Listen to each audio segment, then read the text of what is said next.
Happy Lunar New Year, Grandpa. I was on a video call with my old man when his granddaughter, Lu Qingyuan, suddenly prepped a bath towel and popped up right behind me. Where are my clothes? Grandpa Lu was stunned, and so was I. The whole Lu family went wild. The loving family group chat instantly blew up. Transfer received, 1 million yuan. Transfer received, 3 million yuan. Transfer received, 5 million yuan. Transfer received, 7 million yuan. Grandpa Lu roared, "The Grand Patriarch has arrived. Get out of the way, everyone." Transfer received, 50 million yuan. Grandpa Lu pretended to be cool on the outside, but couldn't hide his inner glee. A Chen is the closest to me. None of you are allowed to fight me for my spot in my granddaughter-in-law's heart. A Chen, spend this money however you want. All the money in this family is yours. On the day of my 20th birthday banquet, my sister earnestly advised me not to wander off and to head to the first lounge upstairs. She told me to stay far away from the VIP lounge because that person was resting upstairs tonight. Got it. I'm heading there right now. I chimed in and then turned around and tossed my sister's warning right out the window. As soon as I reached the first lounge on the second floor, I heard voices coming from inside. My sister said she prepared a private room just for me. Maybe it wasn't the first room on this side after all. The door to that lounge was left ajar, and the big VIP lounge sign on the door was completely ignored by me. As I walked past, my foot tripped on something out of nowhere, and I stumbled forward, completely out of control. Oh crap, is this the VIP my sister warned me about? Get up first. Right at that moment, hurried footsteps echoed down the hallway. Xin Yanshi came running over, out of breath, looking anxiously at the scene inside the lounge. He strode forward. Missa Chen is young and doesn't know any better for bumping into you. I'll have him apologize to you properly. It's fine. That casual, breezy, it's fine, let Xin Yanshi finally drop his heavy heart. Then get some good rest. We won't disturb you any longer. As soon as he finished speaking, he hurriedly dragged me toward the exit. Only once we stepped into the elevator did he dare lower his voice to scold me. I told you not to go near the VIP lounge. If you really pissed off Lu Qingyuan, how could our family possibly shoulder the consequences? I leaned back against the elevator wall, my palm still tingling with the warmth of that woman's fingers, while Lu Qingyuan's scent still lingered around my nose. So the notoriously cold and untouchable Lu Qingyuan of legend actually has warm hands too. Meanwhile, back in the lounge, Lu Qingyuan stared at her own hand in a daze. She raised her eyes to look out the window, her red lips curving up in a virtually imperceptible smirk. This pampered young master of the Xie family is a bit more dazzling than those stubborn punks I usually see around the capital. As soon as the siblings walked into the banquet hall, several probing gazes immediately locked onto them. Isn't that the little young master of the Xie family? Ha, he actually dared to mess with that person. He's got some serious guts. Shh, keep your voice down. Didn't you see President Xie's face change color? He must have offended that big shot. Looks like the Xie family is in deep trouble again. Xie's father and mother also hurried over. Seeing I wasn't hurt, Xi's mother finally breathed a sigh of relief. The couple exchanged a questioning glance towards Xian Yanshi. Xian Yanshi gave a slight shake of his head, signaling them to talk about it later.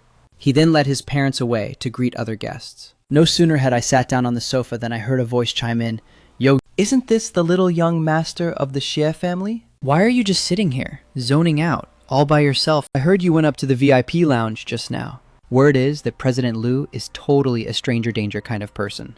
You crossed paths with him and didn't get kicked out on your ass. Take your hand off me. Why so touchy? Did I say something wrong? Your Xie family's little empire is totally nothing compared to President Lu." Before he could even finish his sentence, he was frozen in place by a cold, icy gaze. When did Lu Qingyuan come downstairs? Zhao Susu's face instantly drained of all color. The surrounding crowd fell completely dead silent. All eyes were instantly focused right here. Xie's father and mother were so nervous their palms were sweating. Lu Qingyuan didn't look at Zhao Susu again, her gaze passing over the crowd and landing squarely on me. Is he frowning again? Is he mad? Like a little puppy throwing a tantrum. She signaled the assistant beside her, and the assistant immediately stepped forward. "Ms. Zhao, please leave." Zhao Susu felt immensely relieved and bolted straight out of the banquet hall. No one dared to randomly stare at me anymore. Lu Qingyuan led her entourage straight toward the main table of the banquet hall. I couldn't read the look she gave me just now. As soon as Lu Qingyuan sat down, Xia's father carefully walked over with a glass of wine to toast her. Miss Lu, thank you so much for gracing us with your presence today. Let me toast you. Mr. Xie, you're too polite. She didn't drink, but she still gave the Xie family plenty of face. Xia's father was flattered beyond belief, quickly chugging his drink before heading back to his seat. As the banquet came to an end, I stood in front of the floor-to-ceiling window of the banquet hall, watching Lu Qingyuan's motorcade leave. Stop staring, they're already gone. Drink some water. The warm water slid down my throat, yet it failed to chase away the lingering tension in my heart. Sis, why do you think President Lu helped me just now? No matter what reason Lu Qingyuan helped you for, you need to stay far away from her from now on. Our family and the Lu family are not on the same level. Getting too close brings no benefits. I dragged my exhausted body back to my bedroom. Today, not only did my body feel completely worn out, what drained me the most was my hyper-tensed brain. After taking a shower in the bathroom, I lay in bed, tossing and turning, unable to fall asleep. I couldn't help using my phone to search up Lu Qingyuan's name, only to find that aside from some official corporate press releases, there was literally zero personal information available. She was just as mysterious as she was in person, miles away from everyone else. Meanwhile, back at the Lu family estate, Lu Qingyuan had just arrived home. The butler handed her a glass of warm water. Miss, you're back. The old master asked me to check with you about how the Xie family banquet went today. It was all right. I heard that Zhao Susu offended Xie Chen at the banquet today, and you stepped in to bail him out. You're well informed, though I just happened to hear about it. Old Master Lu also asked what you thought of that young Master Xie Chen. The old master has been waiting years for you to settle down, so when he heard you stood up for the Xie family's young master today, he was already thrilled to pieces. Have the kitchen prepare some sweet desserts and send them to my study. Understood. The eldest miss never eats sweets. Why is she suddenly asking for desserts today? Lu Qingyuan sat at her desk. Instead of looking at the corporate documents in front of her, she picked up her phone and opened a message sent by her secretary. So young, and his background is so simple too. It fits the image I saw today to absolute perfection. This photo makes him look so bright and handsome. Meanwhile, the atmosphere at the Xie family villa was somewhat gloomy. Xianyensha took small bites of the rice in her bowl, her brows tightly knitted together. Sensing my sister's unusual behavior, I couldn't help but ask, Sis, what's wrong? Did something go wrong with the company? Xianyensha put down her chopsticks and let out a light sigh. The project for the plot of land in the south of the city is stuck in the approval stage. The director in charge of approvals, Director Li, is Lu's person. As soon as those two words, President Lu, were dropped, the air in the dining room instantly froze. I told you long ago that land was deep waters. I warned you not to touch it, but you wouldn't listen.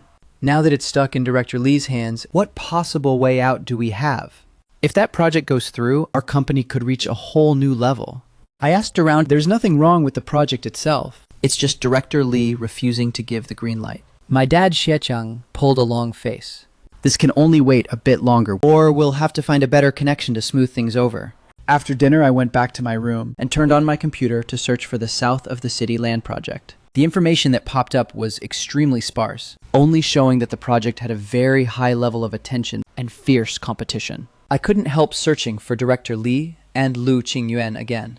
This Director Li was a trusted confidant that Lu Qingyuan had cultivated step by step ever since joining the company. So the key figure my sister mentioned was actually one of Lu Qingyuan's people. I shut my laptop and leaned back in my chair, a swirl of mixed emotions in my heart. For the very first time, I felt so clearly the sheer influence of Lu Qingyuan, while the Xie family in front of her was so insignificant it wasn't even worth mentioning.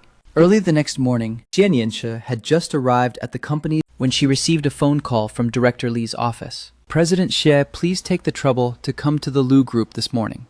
Xianyensha froze for a moment, thinking she had misheard, and only after repeatedly confirming did she excitedly hang up the phone. She immediately called home, Dad, Director Li asked me to go to the Lu group. Do you think the approval went through? Xie's father was both astonished and surprised, unsure why Director Li had suddenly loosened his stance. As the autumn chill of the present life quietly emerged, Lin Song and I had just stepped into a jewelry store, and our eyes were instantly caught by a bracelet in the display case. What do you think of this one? Next month is my mom's birthday. This should be pretty fitting as a gift. You've got good taste. Auntie usually likes jewelry that is low-key, yet shows off texture. But this price tag, is it enough for 2 months of your allowance?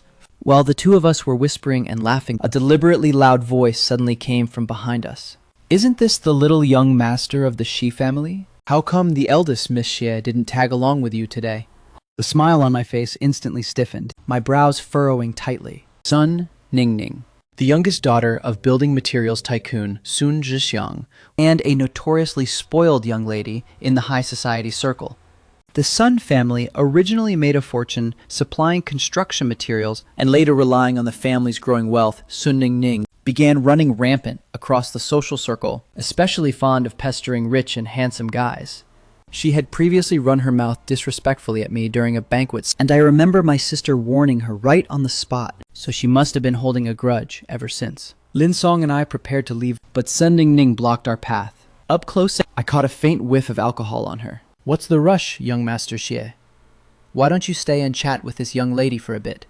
I heard the Xie family has been negotiating a project with Director Li lately. What a coincidence. My dad and Director Li are old acquaintances. If I ask my dad to put in a few good words for your family, who knows, maybe the project will go through. However, this favor isn't going to be given for free. I pushed Sun Ning's hand away. Lin Song beside me sneered as he looked at her. Sun Ningning, have some shame. Do you really think there's no one left in the Xie family?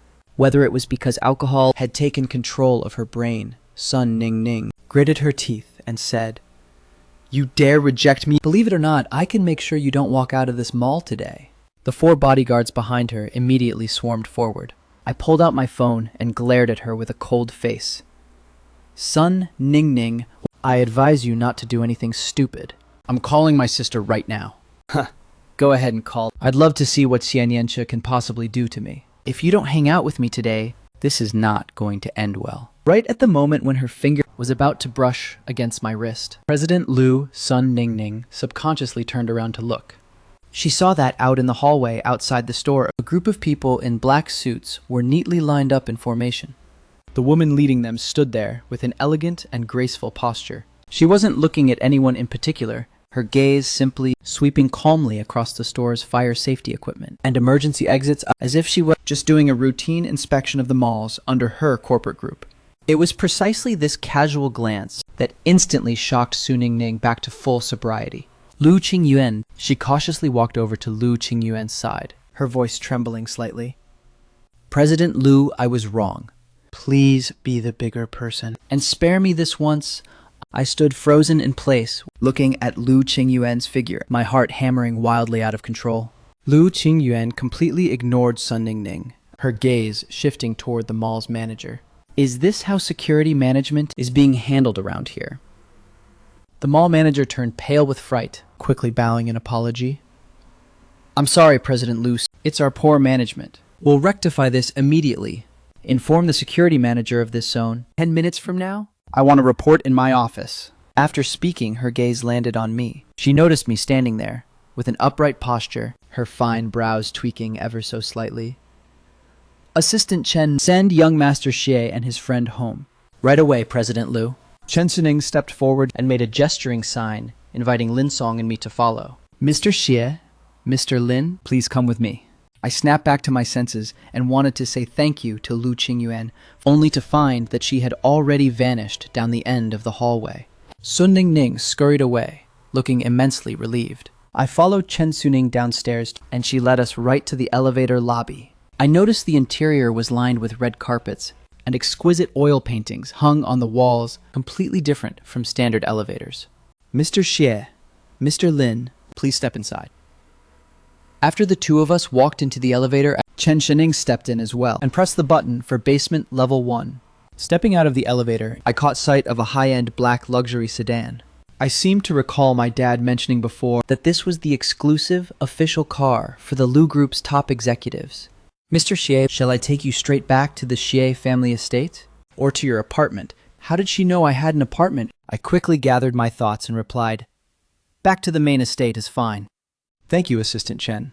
Assistant Chen, if I may boldly ask, my sister, Xian Yanci, has been handling the South City project lately, and the director in charge of approvals, is Director Lee.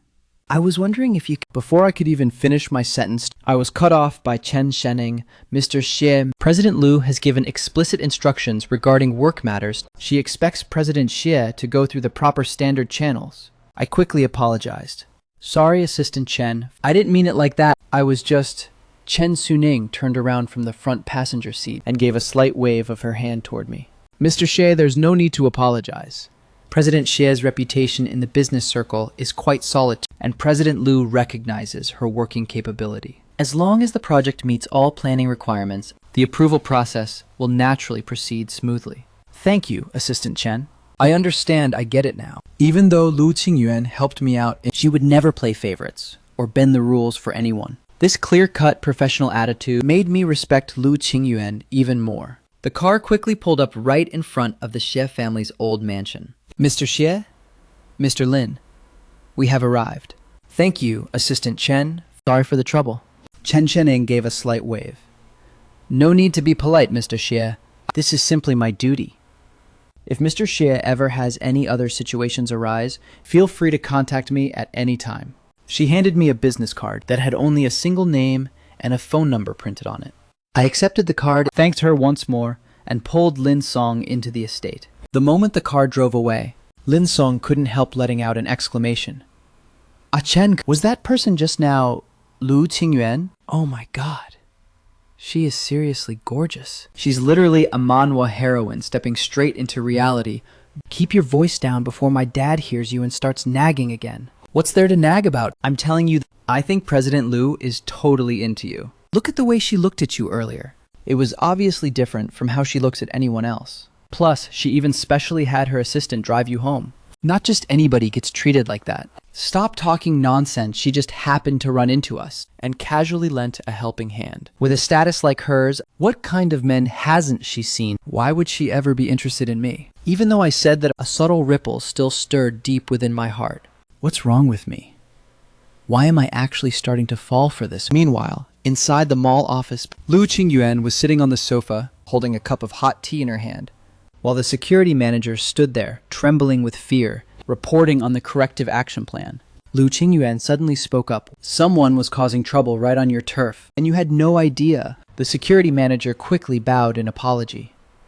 I'm sorry, President Liu. It was a lapse in my management. I'll have someone handle it right away. No need.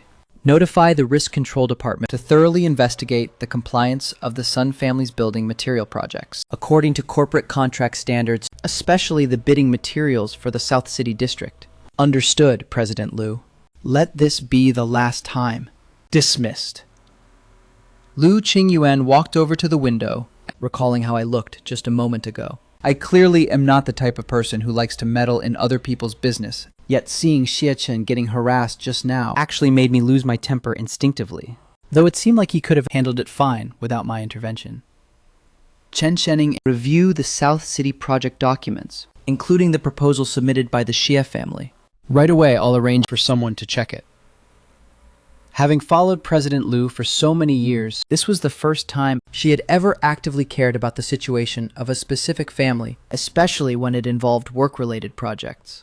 Although he was curious inside, he knew well that he shouldn't ask about things he wasn't supposed to ask, so he quickly turned around to arrange the work tasks. Lu Qingyuan's gaze turned somewhat complex. I know I shouldn't pay too much attention to the Xie family's affairs, but thinking of Chen's clear, innocent eyes, I just can't help wanting to know a little more about him. Back at the Xie family old mansion, as soon as I stepped into the living room, I saw my dad and my sister sitting on the sofa with grave expressions. Seeing me come back, Xie's father stood up. Ah Chen, are you alright? Assistant Chen just called me to say you ran into trouble. Dad, sis, I'm totally fine. President Liu just bailed me out a moment ago. I sat down on the sofa and recounted everything that had happened from start to finish. After listening to my story, Xie Chong's expression grew even more solemn. President Liu truly lives up to her legendary reputation. However, you owe her a favor this time, so you need to be extra mindful of your words and actions when you see her in the future. Dad, I know. Right, sis. Assistant Chen said that as long as your project meets all planning requirements, the approval process will proceed smoothly. Really? That's amazing. I was worried Director Lee would be difficult to deal with, but looking at it now, President Liu must have approved of our project. Don't get too optimistic just yet. President Liu is strictly professional and won't give special treatment to anything or anyone just because of personal ties. You still need to refine the project proposal and ensure it meets every single requirement. I know, Dad. I've already had the team revise the proposal and will send it over to Director Lee tomorrow. We really need to thank Lu Qingyuan properly. If she hadn't happened to run into you today, who knows how long it would have taken Ah-Chin to get away. From the looks of it, the Sun family is about to be in deep trouble. During dinner that night, my mind kept wandering. The images from earlier in the day refused to fade from my head. Lu Qingyuan and I are not people from the same world. Lu Qingyuan is someone standing at the very peak of the tower, while our family status is worlds apart. I shouldn't harbor any unrealistic fantasies about her. After finishing dinner, I went back to my bedroom, took out the business card Chen Shening gave me, and after hesitating for a long time, placed the card inside my desk drawer. I probably won't ever proactively contact Chen Xuning, unless I genuinely run into some problem I can't resolve. Meanwhile, back in her study, Lu Qingyuan walked in and Chen Zhenning had already placed the gathered dossier right on the desk. President Liu, the materials on the Xie family are all right here. Xie Cheng is a very visionary entrepreneur. He made his early fortune in real estate, then later transitioned into finance and technology, and his reputation has always been spotless. Xie Nianche is the eldest daughter of the Xie family, and she's extremely capable. This time the proposal for the South City Smart Park project was personally led by her over 3 months of hard work, and it is genuinely very innovative. Xie Chen is the younger son of the Xie family, currently studying in university, majoring in engineering, and his personality is relatively introverted. Lu Qingyuan picked up the documents and started flipping through them. When she caught sight of my photo, her gaze was instantly hooked. During his time at university, Xie Chen has participated in charity events multiple times and even founded a foundation to help impoverished children. One of his designs even won a grand prize in an international electronics design competition. I never expected Xie Chen not only to have such a clean appearance, but also such a pure heart, plus genuine talent. I used to think the young masters in high society were all full of schemes, but now I've changed my mind a bit. Keep a close eye on that South City project and ensure the approval process remains fair and just. Don't let anyone pull any sneaky tricks. Understood, President Liu. I've already arranged for people to monitor it. Sun Zhixiang's company really does have some issues lately. The quality of their building materials fails to meet standards, and I've already synced the relevant evidence over to the market regulation authorities. I believe there will be results very soon. While taking a break in between the project review sessions, Xie Nianche repeatedly touched the surveillance screenshot saved on her phone. The smooth sailing of the review meeting far exceeded expectations. Just moments ago, Director Lee was full of praise for the proposal, a treatment as different as day and night compared to getting the cold shoulder a week ago. Xie Nianche knew, deep down in her heart, that this smooth progress was the aftershock of the mall incident. President Xie Director Lee is asking you to come over to finalize the timeline for the approval process. Upon receiving the news that regulatory authorities had received complete evidence of violations, they promptly initiated a compliance inspection on the Sun family's building material factory. Due to product quality severely failing to meet standards, an immediate order was issued to halt production for rectifications. Xie Nianche put her phone away and responded, "I'll be right there." There was a hint of exhaustion in her voice, having pulled 3 all-nighters to revise the project proposal and failing to sleep well last night due to worrying about me. Walking into the conference room, Director Lee saw her enter and waved with a smile. "President Xie, you came at the right time. Let me tell you something. President Liu looked over your preliminary proposal during last week's research tour and specifically pointed out the ecological support aspect, saying it aligned with the planning direction of this project." Xie Nianche's footsteps paused, her fingertips curling up instinctively. The Lu Group was an industry-leading enterprise, and her father had warned her since childhood that cooperating with large corporations meant relying entirely on fair project rules. The Xie family had spent 30 years fighting in the business circle, relying on steady, solid steps and never daring to take shortcuts. Yet this time, it was Lu Qingyuan who had proactively shined a light onto the Xie family. "Director Lee, you're flattering us. Our team just wants to make the project solid. These are the newly adjusted details. Please take a look." Director Lee flipped through the proposal and suddenly looked up at her. "President Xie, I'm not just complimenting you. Your proposal passing truly isn't a matter of luck. You and I both know how picky President Liu's standards are. Last year's West City project saw proposals from 3 listed companies all get rejected and sent back for complete rewrites. That being said, since President Liu is paying attention to you guys, you need to bring out 120% of your abilities. Right. I heard about that incident at Lujin Mall yesterday too. That wild girl Sun Ningning totally got what was coming to her. Turns out the matter of Lu Qingyuan stepping in to save Ah Chen was no longer a secret. My little brother was just ignorant and caused trouble for President Liu. Walking out of the Liu group, Xiao Chen had already parked the car by the roadside. President Xie back to the company? Or to the young master's school? First go to the old mansion to pick up something, then head to the company. Are you going to see Miss Liu? But we didn't make an appointment in advance. And plus, everyone knows that Lu Qingyuan never casually meets strangers first. Nianqi fastened her seatbelt, her gaze darkening. About Ah Chen, we must thank her in person. As for the appointment, I had my dad use connections to send word ahead and President Liu agreed to meet. The car pulled to a stop in front of the old mansion gates, where Xie was standing and waiting for her. Are the things ready? A scroll of biographical calligraphy by a renowned master collected by Grandpa back in the day with complete collection certificates. It's just a regular token of appreciation representing our Xie family's sincerity. Dad, why aren't you coming with me? This old bone of mine won't go join in on the commotion. President Liu seeing you alone will actually make her feel less pressured. Remember to speak less, listen more, and leave right after expressing your gratitude. Don't bring up project matters. As for Ah Chen, I've already had Uncle Zhang send him off to school, so don't worry. 2:15 p.m. Xian Yanche stood in front of the Liu Group building. She adjusted her attire several times, the slight sweat on her palms giving away her nervousness. Xiao Chen wanted to accompany her inside, but she refused him. Wait for me in the car. Entering the lobby, an assistant who had been notified led her toward the elevator bank. President Liu works on the 16th floor. She has a meeting at 3 p.m., so stop. You have 15 minutes. Xian Yanche nodded. The assistant stopped her outside the doors of the CEO's office. President Liu Nianche from the Xie family has arrived. A cold, clear voice drifted out from inside. Come in. Xian Yanche took a deep breath, pushed the door open and stepped inside. Lu Qingyuan was looking down at some documents. President Liu, sorry to disturb your work. I'm Xian Yanche. Yesterday, my younger brother ran into trouble at Lujin Mall. And thanks to your timely help, I've specially come over today to express my thanks. Lu Qingyuan didn't look up immediately. After 3 seconds, she slowly raised her eyes to have a seat. Xian Yanche sat down on the chair in front of the desk, while Chen Senning walked in from outside and placed a cup of hot tea in front of her. Take your things back with you. I never accept gifts. President Liu, this isn't a gift, it's just a small token of my sincerity. I heard you like calligraphy and paintings. This has been passed down in our family with proper documentation of its origin, and it's not overly valuable.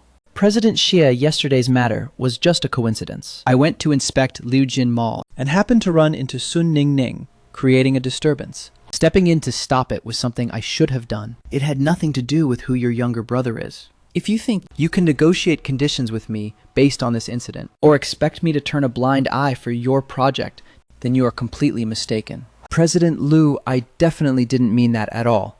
Our project passing the evaluation is the result of 3 months of hard work by the team, and we can withstand any form of inspection. My coming here today is purely to apologize regarding my brother's matter with no other intentions whatsoever. Lu Qingyuan looked at her in silence for a few seconds, then suddenly shifted tone. I've looked over the proposal for the South City project. The design is very creative, incorporating climatic characteristics and smart management, and the modular breakdown of the system is also quite reasonable, without blindly pursuing an accumulation of technology. Thank you for your approval, President Liu. We will definitely execute it strictly according to the proposal, and never cut corners. It's not my approval, it's simply that the proposal itself meets the requirements. She picked up the project files, flipped to one of the pages, and said, there's an issue right here. I had the tech department optimize it based on the existing parameters. I suggest you take it back and look it over. For President Liu to be so busy with state affairs and still personally pay attention to the ventilation system design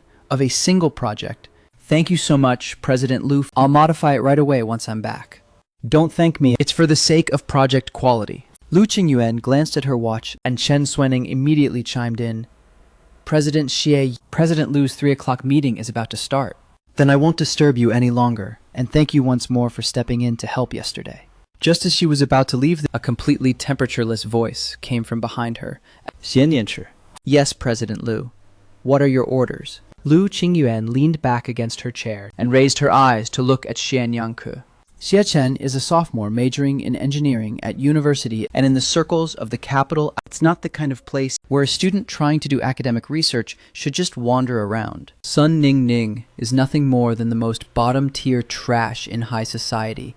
Yet yesterday, at Lujin Mall, he didn't even have a single bodyguard by his side. President Xie, aren't you being a bit too derelict in your duties as an elder sister? It's my fault. I didn't consider things thoroughly enough. And this kind of thing will absolutely never happen again. If the Xie family wants to establish a foothold in the capital, your project is the foundation, and it cannot rely on someone else's accidental helping hand. Keep a close eye on your younger brother, and don't let him become a handle for others to manipulate the Xie family with. Xianyanche understood the underlying meaning, turned around, gently opened the door, and stepped out. Chen Shening waited at the door and handed over a business card. President Lu's meaning is that if young Master Xie runs into any more trouble, call this number directly, though it's best if there are no more troubles. Sitting back inside the car, Xiaochen saw that her expression wasn't looking too good. Xianyanche quickly handed over a bottle of water. Xianyanche took a sip, and only then did she feel her heartbeat return to normal. I'm fine, she put Chen Sining's business card away. President Lu has already written down all the optimization suggestions for the project. Take this to the tech department. We must come up with a revised proposal today. On the way driving back to the company, Xianyanche received a phone call from Ah Chen. Sisk, I've already arrived at school. I'm sorry about yesterday. I made you worry, as long as you're fine. If anything happens in the future, tell your older sister she will handle it for you. Also remember to bring bodyguards with you when you go out. Upon returning to the company, Xianyanche immediately called an emergency project meeting. The tech department is working overtime today. Give me the new proposal tomorrow morning. These are suggestions personally approved by President Lu. We must execute them strictly. What I want isn't just passable. I want perfection. After the meeting adjourned, only Xianyanche was left alone in the office. She leaned back against her chair, recalling Lu Qingyuan's final words. Keep a close eye on your younger brother. This sentence was by no means just a reminder. It was a warning. If anything else happens to Ah Chen in the future, the Xie family will probably be in serious trouble. Chen Sining steadily parked the black sedan right in front of the old mansion gates. President Lu, your grandfather is waiting for you in the living room. Qingyuan, come sit down. Before you arrived, I had the kitchen stew some bird's nest porridge. Drink it while it's hot. Lu Qingyuan sat down to the side. Lu Zhengguo took a sip of tea, and the conversation abruptly shifted toward work. Last week's relocation and settlement plan for Chen Si was handled quite well by you, but the wrap-up work cannot be sloppy. Got it, I know. Halfway through breakfast, Lu Zhengguo went off to rest. At that moment, Grandmother Shen Lanxin and Mother Su Shou walked over. Oh, my precious granddaughter has finally come back. Let Grandma take a good look at you. Have you lost weight again lately? Grandma, I haven't lost weight. Don't worry. Your grandma's been keeping an eye on the kitchen since early morning, making them prepare your absolute favorite crab roast soup dumplings. Shen Lanxin pulled Lu Qingyuan down to sit beside her, her gaze scanning over her face twice before suddenly shouting inward, Old Lu, get out here right now. Our precious granddaughter is practically turning into a workaholic. She doesn't even have time to worry about her personal love life. Lu Zhengguo's hand, holding the teacup, gave a slight shake, splashing a few drops of tea onto the table surface. He set the teacup down and walked out, saying with a straight face, When we're eating, just focus on eating. Why bring that up? If I don't bring it up, who will? Old Wang's grandson from next door is already old enough to run errands. Lu Zhengguo winced with a grimace, yet didn't dare talk back. Mama, Qingyuan knows what she's doing. Let's take it slow. She placed a soup dumpling onto Lu Qingyuan's plate. Eat up quickly. It won't taste good if it gets cold. Lu Zhengguo's tone softened. Qingyuan, I know you're busy with work, but you should also start considering your personal life. You can't just stay single forever. Lu Qingyuan lowered her gaze, stirring the warm porridge in her bowl. Over the years, she had seen too many marriages built on exchanges of interest, and none of those men could move her heart. Grandpa, marriage isn't a tool to consolidate status. If I am to get married, it must be to someone who can make me let down my guard, rather than just a marriage alliance that fits the Lu family's interests. Let down your guard. You're the capital's youngest CEO. How many people's futures hang in the balance of your hands? Would you ever dare to easily let down your guard? Qingyuan, look, this is your Uncle Zheng's grandson. He works as a doctor at the hospital, and he's such a refined and cultured gentleman. I've already arranged it with your Uncle Zheng. You two will meet up this weekend. Lu Qingyuan was just about to refuse when who knows how many years this old bone of mine has left to live. I just want to see you get married. Could it be that you aren't even willing to fulfill this tiny wish of mine? Grandma scoffed. Your grandma is only doing this for your own good. Who asked you to meddle back then? If it weren't for you stopping me from setting Qingyuan up on dates, would she have dragged it out until now? Lu Zhengguo immediately shut his mouth, picked up his teacup, and pretended to drink tea. Shen Lanxin gently patted the back of Lu Qingyuan's hand, signaling her with her eyes to just agree for now. Right at that moment, Lu Qingyuan's father, Lu Fengyan, walked in from outside. I'm back. This is an invitation letter that President Yan of Yan University asked me to bring for Qingyuan, inviting her to be a VIP guest at their anniversary celebration. An anniversary celebration that's great. Yan University is a prestigious institution. There must be plenty of outstanding young men there. Qingyuan, you absolutely must go. Yan University is your alma mater, so attending the centenary celebration is indeed fitting. As for your personal matters, don't just let your grandmother's words go in one ear and out the other. You should at least have some direction by the end of the year. If you happen to fancy someone at the celebration, just bring them straight back for Grandma to take a look. I knew that in front of Grandma, there was simply no way to dodge this matter. President Luce, the detailed schedule for the Yan University anniversary celebration is ready. The school hopes you can deliver a 10-minute speech at the opening ceremony, with a theme revolving around youth and urban development. Additionally, the anniversary organizing committee also sent over a list of guests for you to review. Why is the Xie family on the guest list? The Xie family's South City Smart Park project is a cooperative case study with the Yan University School of Architecture. The school specially invited President Xie to attend as an enterprise representative and observer. They also arranged for her to share project experience at a sub-forum. Inside the Xie family study, Xie Nianqiu was frowning as she looked at the invitation letter for the Yan University anniversary. Zhao Chun stood to the side, with a hint of excitement in his tone. President Xie, Yan University's centenary celebration is a major event in the capital, and everyone invited to attend is a prominent figure of high status. This is going to be an absolute goldmine for our project's publicity. Over the next half-month, quite a few influential families were operating in secret, all wanting their own sons to have a fateful encounter with Lu Qingyuan at the Yan University's centenary celebration. Shen Lanxin was even more invested, calling Su Xiu every single day. Daughter-in-law, prepare a few more evening gowns for my granddaughter and have her try them on properly. I asked around through connections about which young male guests will be at the anniversary, and I've compiled an ultra-detailed list. Help me pass it on to Qingyuan, okay?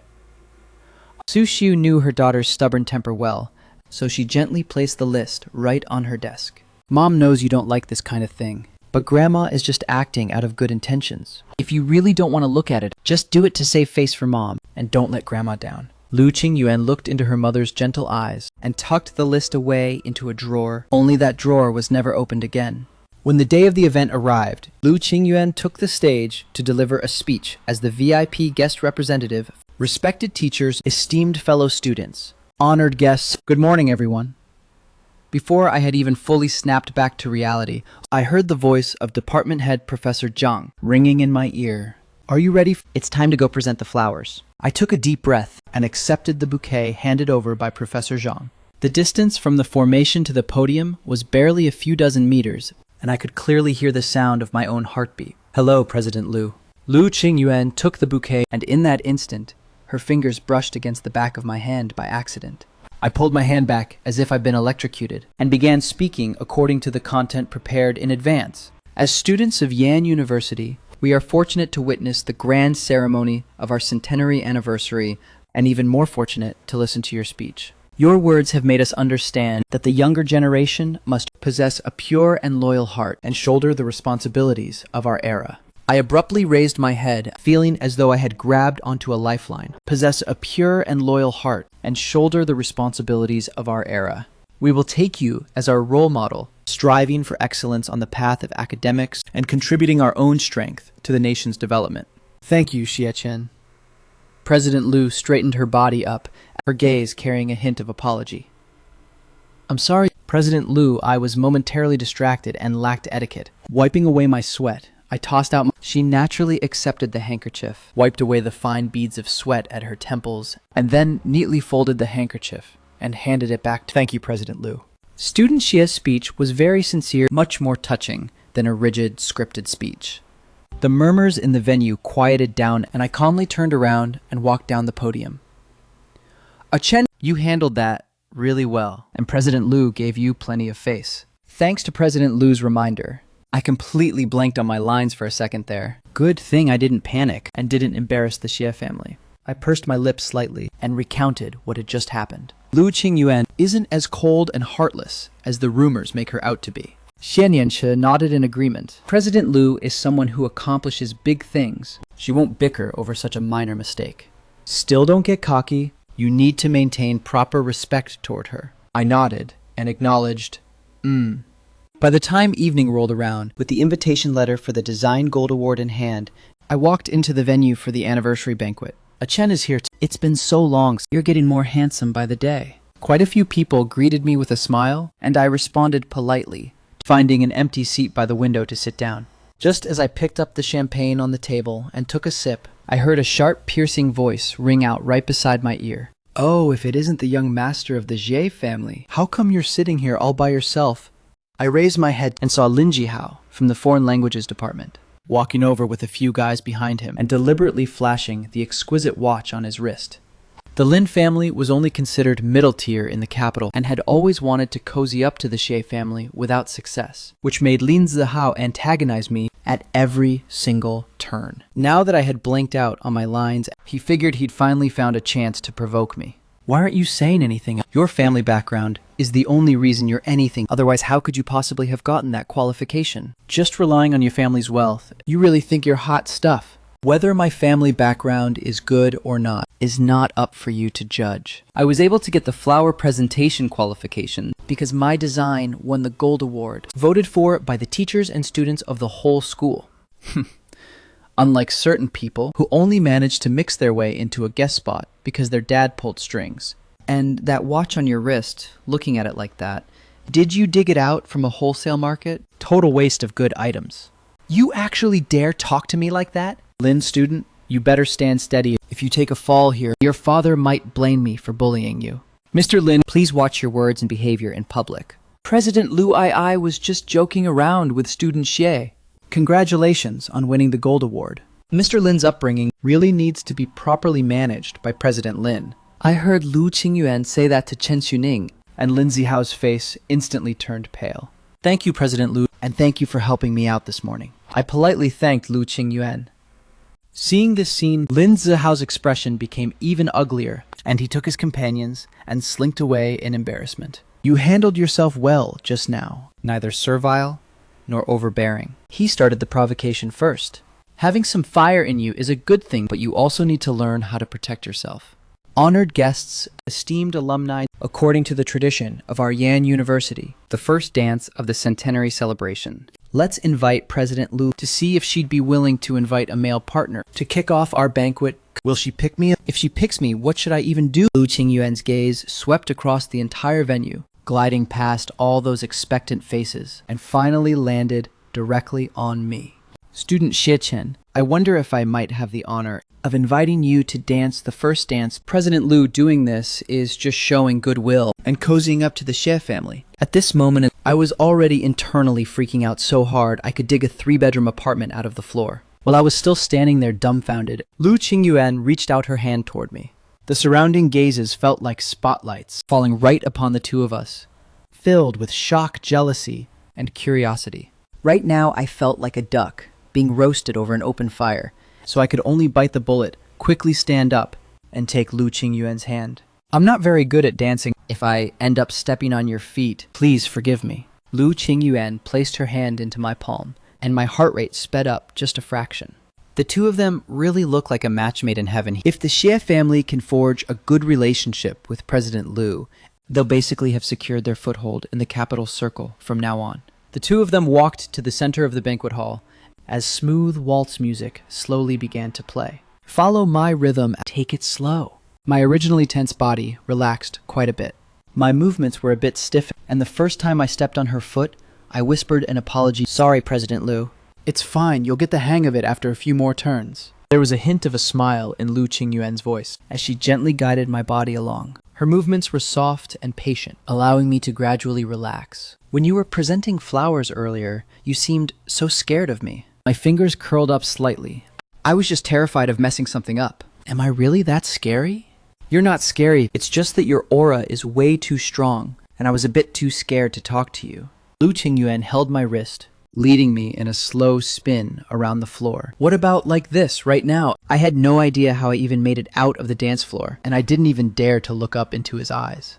During the second half of the banquet, quite a few guests actively came over to greet me and Lu Qingyuan, their attitudes warm and respectful. Especially those families who had previously maintained an ambiguous stance toward the Xie family, now rushed to express their desire to strengthen ties with the Xie family. Xie Nianche handled everything with ease, knowing very well in her heart, Lin Zihao and his father hurriedly left the banquet early. How many times do I have to tell you, do not go provoking people from the Xie family, and definitely don't go crossing President Lu? You just refuse to listen to, and now look at this, you've completely disgraced our family's face. I just refuse to accept it. Why on earth does Xie Qin get to win President Lu's favor? Because he has talent, and because the Xie family has a deeper foundation than our family. Starting tomorrow, you are going to stay at home and reflect properly, and you are not allowed to go out and cause trouble anymore. Taking advantage of a brief gap, I walked out to the terrace to catch some fresh air. Lu Qingyuan followed me out, and I handed her the jacket I was wearing. President Lu, the wind is a bit chilly. Lu Qingyuan took it and draped it over her shoulders. The faint cedar scent lingering on the jacket stirred a trace of warmth deep within her heart. Hang out with those kinds of people less often from now on. I know. Before they were the ones who came over to harass me proactively, I never went out of my way to provoke them. I know. High society looks all flourishing and prosperous on the surface, but underneath undercurrents are surging. The Lin family, and a few smaller families attached to them, have been pulling some small stunts recently, so getting close to them makes it easy to get dragged into the mess. Turns out she was worrying about me. If you ever run into any problems you can't solve in the future, contact Chen Zunning directly. With that, she walked out of the banquet hall. I took out my sketchbook, and with just a few swift strokes, outlined a simple profile. President Lu, weren't you a bit too special toward Mr. Xie today? It's easy for that kind of thing to stir up misunderstandings from others. Lu Qingyuan leaned back against her chair and closed her eyes. The Xie family is a rare stream of clear water, and Xie Qian has both talent and a sense of boundaries, making him worth looking after a bit more. Chen Sening was stunned for a second, and immediately thought in her heart, there are plenty of clear streams in high society. How come I've never seen you look after anyone else? A dull rumble of thunder was rolling across the horizon. I hugged my sketchbook and walked quickly toward the library, hearing people talking about me along the way. I paused my footsteps. I recognized one of them, Zheng Jingye, who was one of Lin Zihao's henchmen. Hey, do you guys think Xie Qian really relied on his own ability last time to get the flower presentation qualification? I heard from someone in the student union that his grandfather called in favors with 3 senior alumni. I think so too. And as for that Design Gold Award, I heard one of the judges is an old professor who is an old family friend of the Xie family.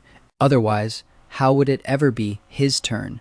Ha ha ha, look at him. He usually acts all high and mighty. Ever since the anniversary celebration, those kinds of rumors seem to never stop. Ever since Lin Zihao lost face at the banquet, he kept having his cronies spread all sorts of ambiguous rumors around campus. Surprisingly, some people actually believed those words, which was truly laughable and pathetic. Senior Zhang sure is well informed, even crafting the rumor about my grandfather pulling strings with 3 alumni with such vivid detail. However, I remember that the anniversary flower presentation list was voted on by all teachers and students of the school, and the voting results were posted on the Student Union bulletin board for a full week. If Senior didn't see it, I can send the link to you.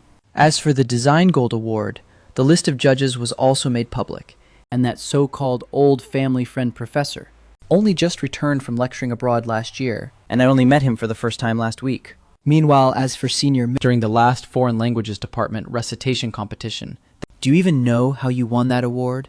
In your heart? Don't go spouting baseless accusations of, I won that through pure skill. Oh, so I rely on family background, while you win purely on skill. Besides, I didn't even say anything. Why are you getting so triggered? Forget it, Brother Zhang. We still have to go to the library. Zhang Jingye glared fiercely at me and hurried away with his people. When I came out of the library after picking up my things, the wind whipped the fine drizzle across in a slant, instantly dampening the tips of my hair.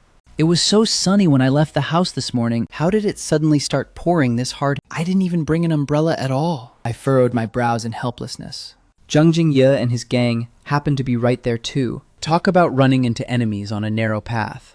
I pulled my sketchbook out from my backpack to sketch the rainy scenery around me. Xie, big young master sure has plenty of leisure time on his hands. Senior Zhang, instead of wagging your tongue here, you might as well go back to your dorm, open your English book, and cram vocabulary so you don't end up dead last in the next English speech contest. Xie, your mouth is better than your English, and your ranking only comes from people padding your scores. Zhang Jingye was trembling all over with anger, and just as he was about to blow a fuse, the roar of a car engine pierced through the cloud canopy, driving straight up to the library porch. Everyone stared at this unfamiliar luxury car pulling right up to the entrance of the library on campus. This definitely wasn't a car from an ordinary household. Chen Senning from the front passenger seat walked toward me holding a black, long-handled umbrella. I instinctively straightened my posture. Mr. Xie, President Liu asked me to bring you an umbrella. She happened to be handling business at the school and saw you taking shelter from the rain here. The surrounding gazes landed on me with shock, and I quickly reached out to take the umbrella. Thank you, Assistant Chen, and please thank President Liu on my behalf as well. I will definitely return the umbrella another day. Chen Shenning smiled slightly. Mr. Xie is too polite. President Liu said this umbrella is a gift for you. No need to return it. President Liu has another schedule. Coming up, farewell. The car slowly turned around and quickly vanished into the curtain of rain. I could clearly feel the gazes being cast from all around me. I lowered my head and glanced at the umbrella in my hand. A girl nearby let out a low gasp. That's the emblem on the umbrella.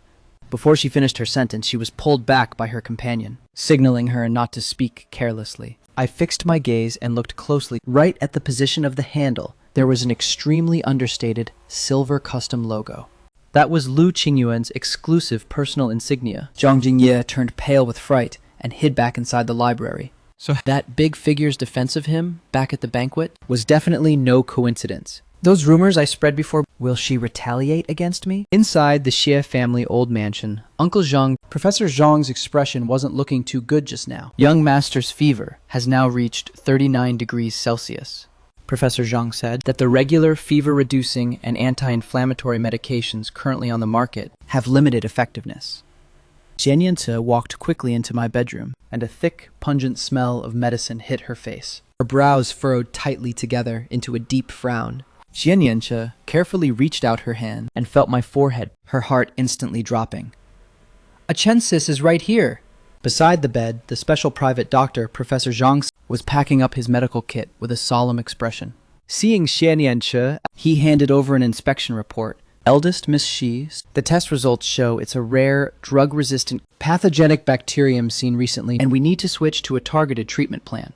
The specialized medication I had on hand was just used on a critical patient last week, and now their side is completely out of stock as well. An overseas medical journal reported last month that after infection, if a targeted specialized drug cannot be administered within 48 hours, the probability of triggering complications is as high as 60%. How could this kind of virus end up targeting me, the younger brother, whom she cherished like a precious treasure? Is there really no other way? Professor Zhang sighed, took out a viral gene sequencing chart from his medical kit, pointed at the mark on it, and said, currently only 2 institutions in the country have this specialized medication in reserve. One is the Public Specialist Medical Center's designated zone, and the other is President Lu's private medical team. The public hospital's stock was just allocated to the City Infectious Disease Hospital yesterday to treat a batch of patients. Right now, only President Lu's side might still have a surplus. The Xie family had been passed down for a century, standing out not only in the business world, but also possessing deep roots in the medical and educational fields. If word got out to the outside world that the Xie family actually had to rely on Lu Qingyuan's specialized medicine to save Ah Chen's life, it would inevitably be misunderstood as the Xie family's strength declining and might even affect the ongoing cooperation for the South City Smart Park project and their corporate reputation. What's more, Ah Chen just had a cold and fever, not some emergency serious enough to warrant disturbing Lu Qingyuan. If she opened her mouth rashly, wouldn't it make the Xie family look ignorant of manners and even carry the risk of appearing to cozy up for favors? Eldest Miss, should I try contacting foreign pharmaceutical companies again? Foreign pharmaceutical companies, it would take at least 3 days just to get the medicine delivered, and Ah Chen simply can't wait that long. She turned around and walked into the study, digging out that business card from deep inside the drawer. Just as her fingertip was about to press the dial button, her phone rang. Xie's father's voice carried obvious fatigue. Ah Chen, how is Ah Chen doing? Does Professor Zhang have a treatment plan? I heard this drug-resistant virus has been very treacherous lately. It is a drug-resistant virus, and we urgently need specialized medicine right now. There was silence on the other end of the line for a full half-minute. I just finished aligning the project proposal with President Lu's secretary, and he happened to mention this virus in passing, saying their team has a reserve of the medicine. Let me handle this. I'm about to report the project workflow to President Lu anyway, so I'll casually mention Ah Chen's situation and see how she responds. You stay home and keep watch over Ah Chen, and contact me immediately if there are any changes. Time ticked away, second by second, and my body temperature showed a lingering tendency to rise further. Professor Zhang gave me another fever-reducing shot, yet the effect was minimal. Right at that moment, the sound of a car engine suddenly echoed outside the courtyard gates. Xian Yanshi hurried downstairs. Eldest Miss President Lu has arrived, and there's an ambulance from the municipal hospital following right behind. Master has also returned. President Lu, why did you personally come over? Lu Qingyuan had zero mind to exchange polite pleasantries with the Xie family woman. Bring all the equipment and go treat Mr. Xie right away. President Lu, why did you personally come over? Lu Qingyuan had zero mind to exchange pleasantries with the Xie family woman, directly speaking in a cold tone to the doctors behind her. Bring all the equipment in and go treat Mr. Xie right away. Lu Qingyuan closely followed right behind the doctor's footsteps as they walked toward the stairway, then suddenly halted her steps. With an issue this major happening, why didn't you contact me immediately? Was the emergency contact method I specifically gave you last time meant to just sit there as a decoration? Stepping into the bedroom, Lu Qingyuan subconsciously lightened her footsteps. Dr. Li immediately took out the portable testing device to check my blood oxygen and heart rate. Blood oxygen saturation is 92, heart rate is 120. Metrics are abnormal. We must administer the medication as soon as possible to control it. Where's the medicine? The nurse hurriedly took out a sealed, untouched vial of specialized medicine from the medical kit. This was procured by Lu Qingyuan early in the year using diplomatic channels from Mach Pharmaceuticals in Switzerland. Administer via intravenous injection. Observe for half an hour post-injection and continuously monitor the patient's vital signs. I'll have Dr. Li coordinate the medication regimen and follow-up care details with Professor Zhang. If the Xie family laboratory needs the viral sequencing chart and drug molecular formula, I can have my people send them over simultaneously, which will help with subsequent research and development. She had originally thought Lu Qingyuan would only send someone to deliver the medicine. Never expected that she would personally make this trip over here and even take into consideration the research and development needs of the Xie family's laboratory. Her previous worries really were far too narrow-minded. Lu Qingyuan sat on the sofa in the bedroom, her gaze lingering constantly on the monitoring screen. Only when the heart rate and body temperature values slowly began to drop did she gradually relax. So cool, my mouth tastes so bitter. Ah Chen, be good. The medicine is almost finished infusing. Just bear with it a little longer, and it'll be fine.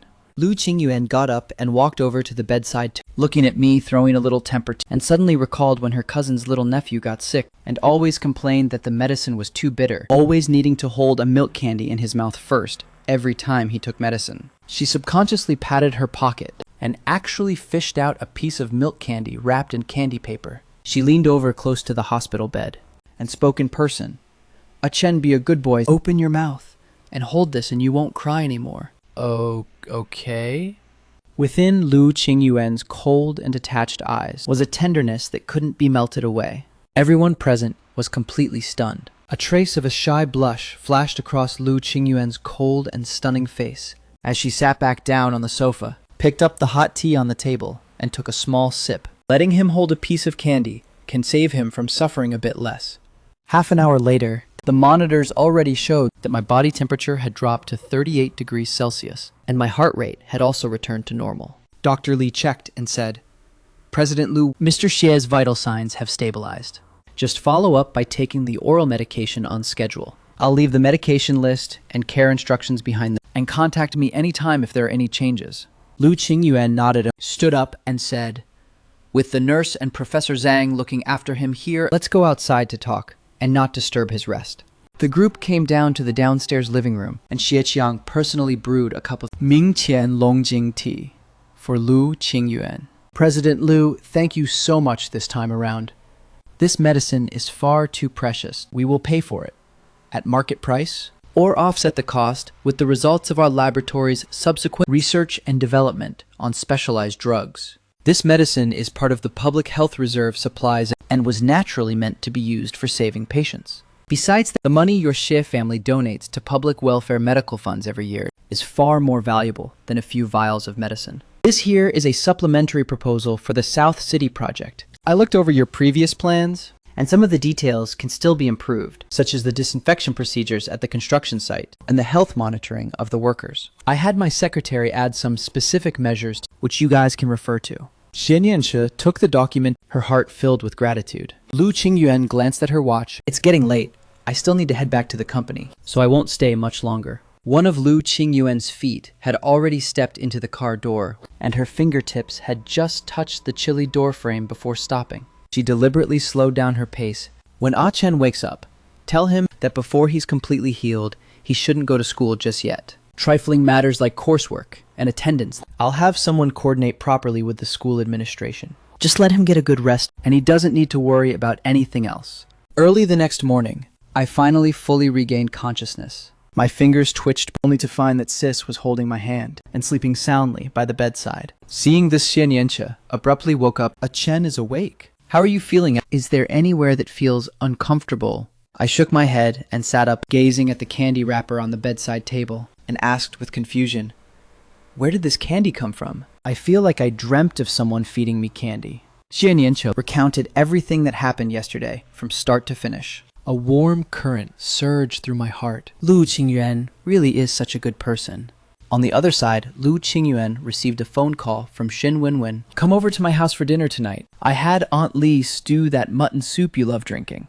"Okay," Lu Qingyuan agreed. The Shen family and the Lu family were family friends, and Lu Qingyuan and Xin Wenwen had grown up together since childhood. "Lu Qingyuan, you finally arrived. If you didn't come any sooner, Aunt Li's mutton soup would have gotten cold." Lu Xingyuan pushed open the car door and glanced at her watch. Exactly 7, right on the agreed time. "Hurry inside. Everyone's waiting for you. Zhang Rui and Zhao Qing have been here for ages." After finishing dinner, everyone sat together and chatted about recent fresh news. Zhao Qing took a sip of hot water. "Speaking of the most bustling event in the capital recently, it's definitely the Yan University centenary celebration. As soon as I got back from abroad 2 days ago, I heard from a friend of mine that the opening dance of the banquet featured a guy and a girl with god-tier visuals who completely blew away the entire crowd." The living room instantly went quiet for a few seconds, and the remaining people all looked over at Lu Qingyuan in unison. Zhang Rui quickly tried to smooth things over. "Yeah, Yan University really does produce a plethora of talent. Haha, I heard that handsome guy is extremely talented, and he even won an Overseas Design Gold Award. I also heard, Xin Yuan, that your relationship with him is quite extraordinary. Is that true? As soon as those words fell, the living room fell completely silent. Lu Xinyuan swept her calm gaze across everyone present without saying a word. Zhao Qing only then realized that she had asked something she shouldn't have. Seeing this, Shen Wenwen hurriedly chimed in to derail the topic. With the rain stopping yesterday, the capital's weather turns chilly the moment you say so. Yet nobody present paid any attention to her diversion. Lu Qingyuan spoke up, in a cold, detached voice, clearing up the gossip. I was indeed there. His designs are extremely innovative, so winning the award is only right. Zhang Rui let out a breath of relief and quickly chimed in. Xinyuan is right. Xie Qin's talent is plain for all to see. I'll never blindly listen to other people's rumors again. Shen Wenwen cast a sidelong glance at Lu Qingyuan out of the corner of her eye. She knew Lu Qingyuan far too well. She had always been strict about boundaries between work and personal life. So when had she ever spoken up for someone else in public? Something was definitely up. This is the very first time I've ever seen our Qingyuan treat someone with this level of gentleness. Qingyuan, you've hidden this deep enough. Zhang Rui and Zhao Qing never expected that Shen Wenwen would tease Lu Qingyuan so directly. Her heart was pounding intensely. Qingyuan Xiechen is both handsome and talented. I bet there are quite a few young girls chasing after him. Seriously, if you're too embarrassed to speak up, I can go have a chat with him for you. Lu Qingyuan's voice suddenly turned cold. Shen Wenwen. The smile on Shen Wenwen's face instantly froze up, realizing she had truly touched Lu Qingyuan's absolute bottom line. Could it be because I brought up the idea of playing matchmaker? Have you just been way too idle lately? No, Qingyuan, I was just casually saying it. I didn't mean it like that. Xie Chen is someone under Qingyuan's direct wing now. Shen Wenwen finally snapped to her senses, lowering her head like a child who had done something wrong. As she stealthily raised her eyes to peek, Lu Qingyuan was already leaning back against the sofa once more, closing her eyes. Somebody save me. This tea is really good. It probably wasn't cheap, right? Wenwen, where did you buy this tea? I'll go buy some for my dad to try. This is something I swiped from my dad's stash. Wait here while I go ask my dad. Lu Qingyuan no longer participated in their conversation. Zhang Rui didn't stay long either, as Zhao Qing grabbed her hand. I still have some things to do, so I'm heading out first. Let's go together. Shen Wenwen walked them to the door, and upon returning, saw that Lu Qingyuan had already opened her eyes. Qingyuan, I truly know I was wrong. I shouldn't have spoken nonsense, and even less should I have brought up matchmaking. Will you please forgive me? Xie Chen is not someone you can use as a joke. I don't want Chen to go through all those messy, groundless speculations. So bring him up less outside from now on. The only person who can stand by his side is me, and outsiders aren't even allowed to think about it. I understand. I will never bring it up again. It's getting late. I'll be leaving first. Shen Wenwen hurriedly stepped forward to help her grab her handbag. Ah! I'll walk you out.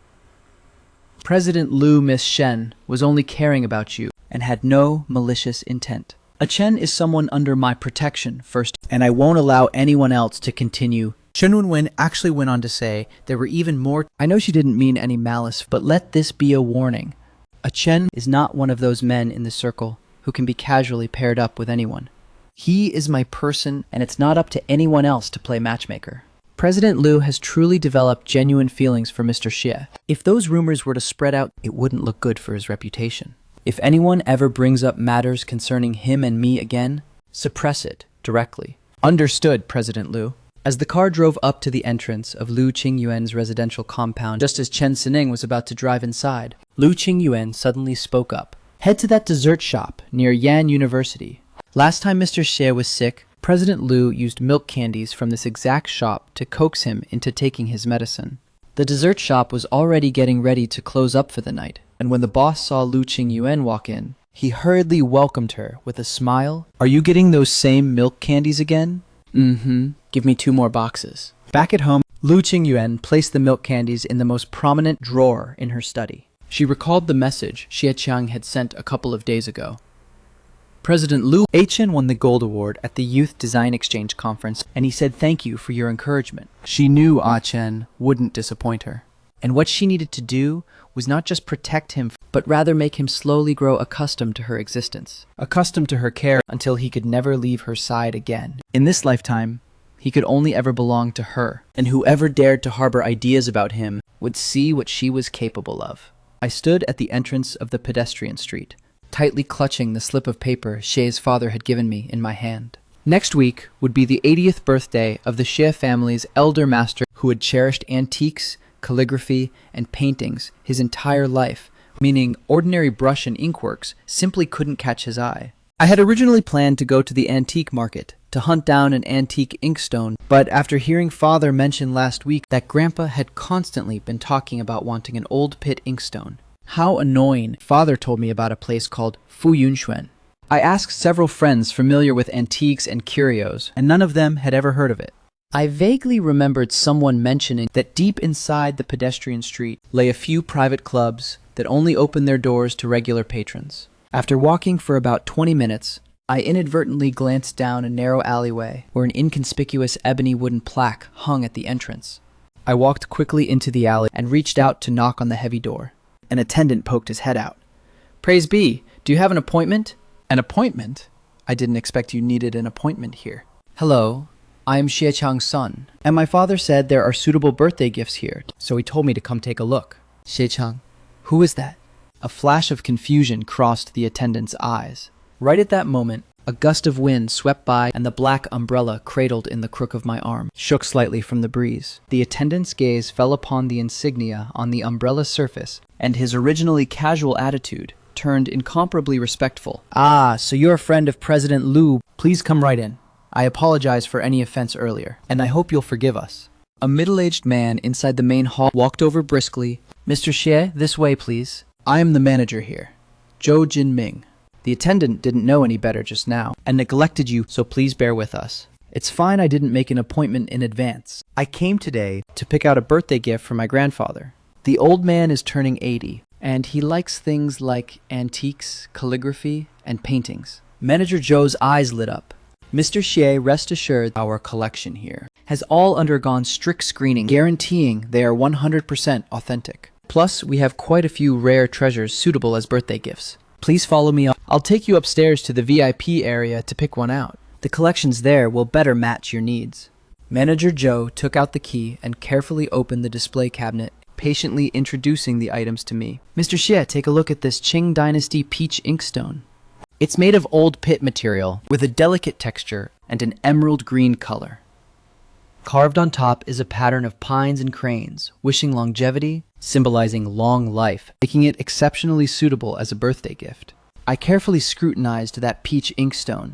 It truly was a rare and precious find. This piece is indeed nice. How much is it, Mr. Xie?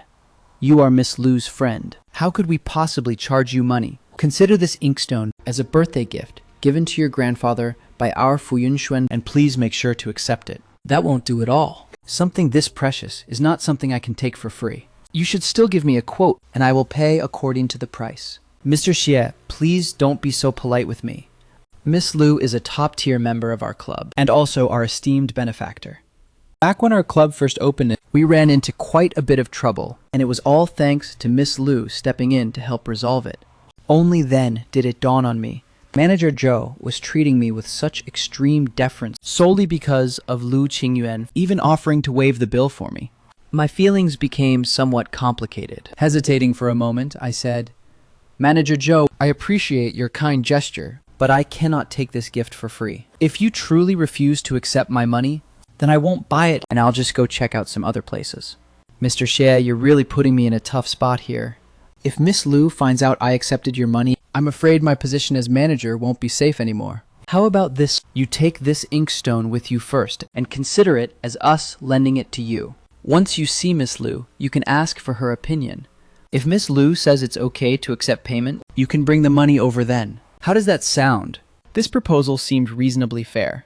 I really liked this inkstone very much, and Grandpa would definitely love it too. Besides, Lu Qingyuan didn't seem like the type of person to force others into awkward positions, so I could just give him the money when I saw him next, or repay this favor using some other method by then. Thinking of this, I nodded. "All right then, I'll take it with me first, and when I see Miss Lu, I'll make things clear to her." Manager Zhou let out a sigh of relief and hurriedly had someone carefully package up the inkstone, even specially matching it with an exquisite brocade box.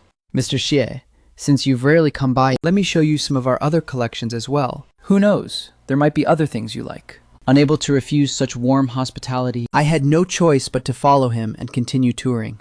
In the corner of the exhibition hall, I spotted a painting of ink shrimp. The shrimp on the artwork looked vividly lifelike, causing me to involuntarily pause my steps.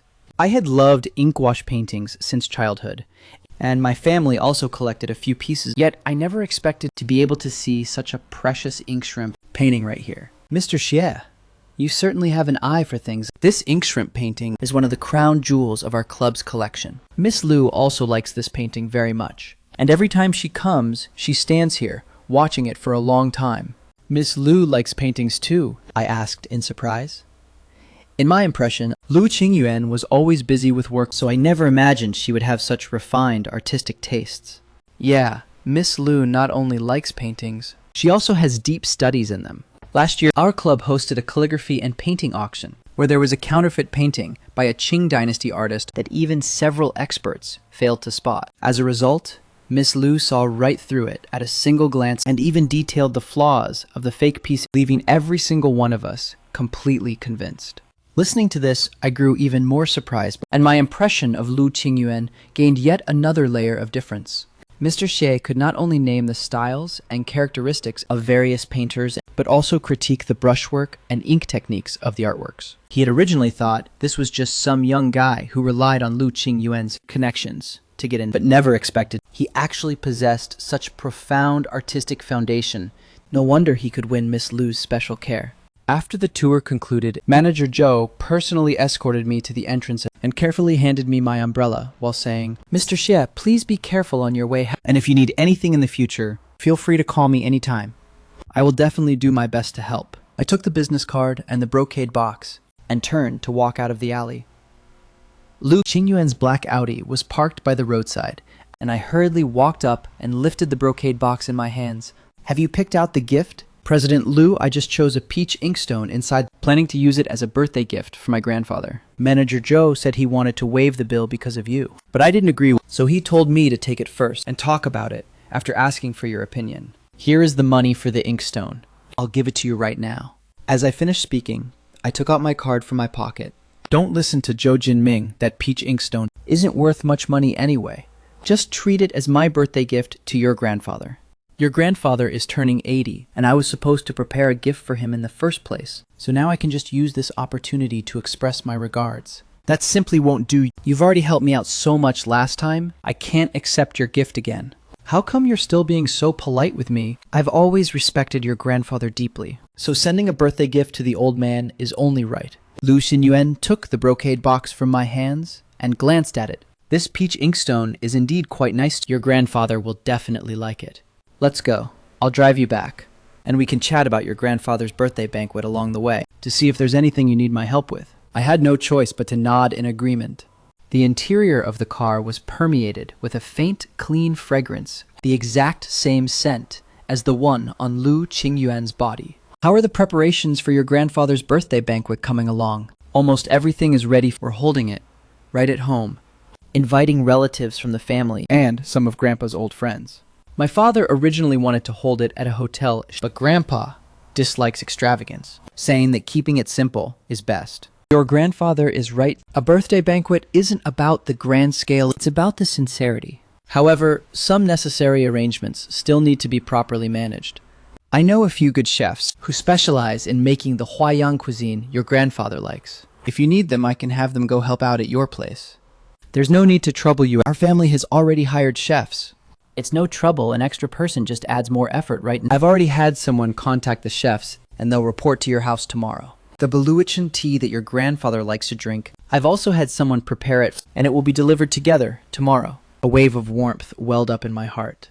I never expected her to be so meticulous, remembering even the cuisine and tea leaves Grandpa liked so crystal clearly. As the car drove up to the entrance of the Shea family residence, I suddenly recalled the ink shrimp painting I saw at the club earlier. "President Liu, do you also like ink wash paintings? I saw an ink shrimp painting at the club today.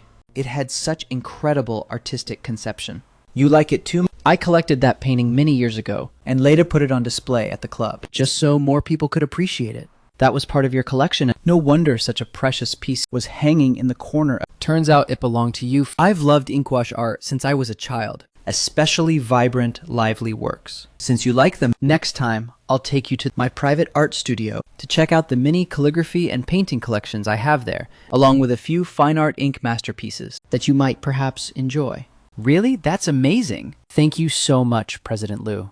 Whenever she was with Ah Chen, she could always cast off the fatigue weighing on her body and become relaxed and at ease. Looking at my excited appearance, Lu Qingyuan's mood also grew light and cheerful. Just as the car came to a smooth stop, Lu Qingyuan turned her head to look at me, her tone carrying a trace of imperceptible hesitation. Chen, there's something I want to tell you.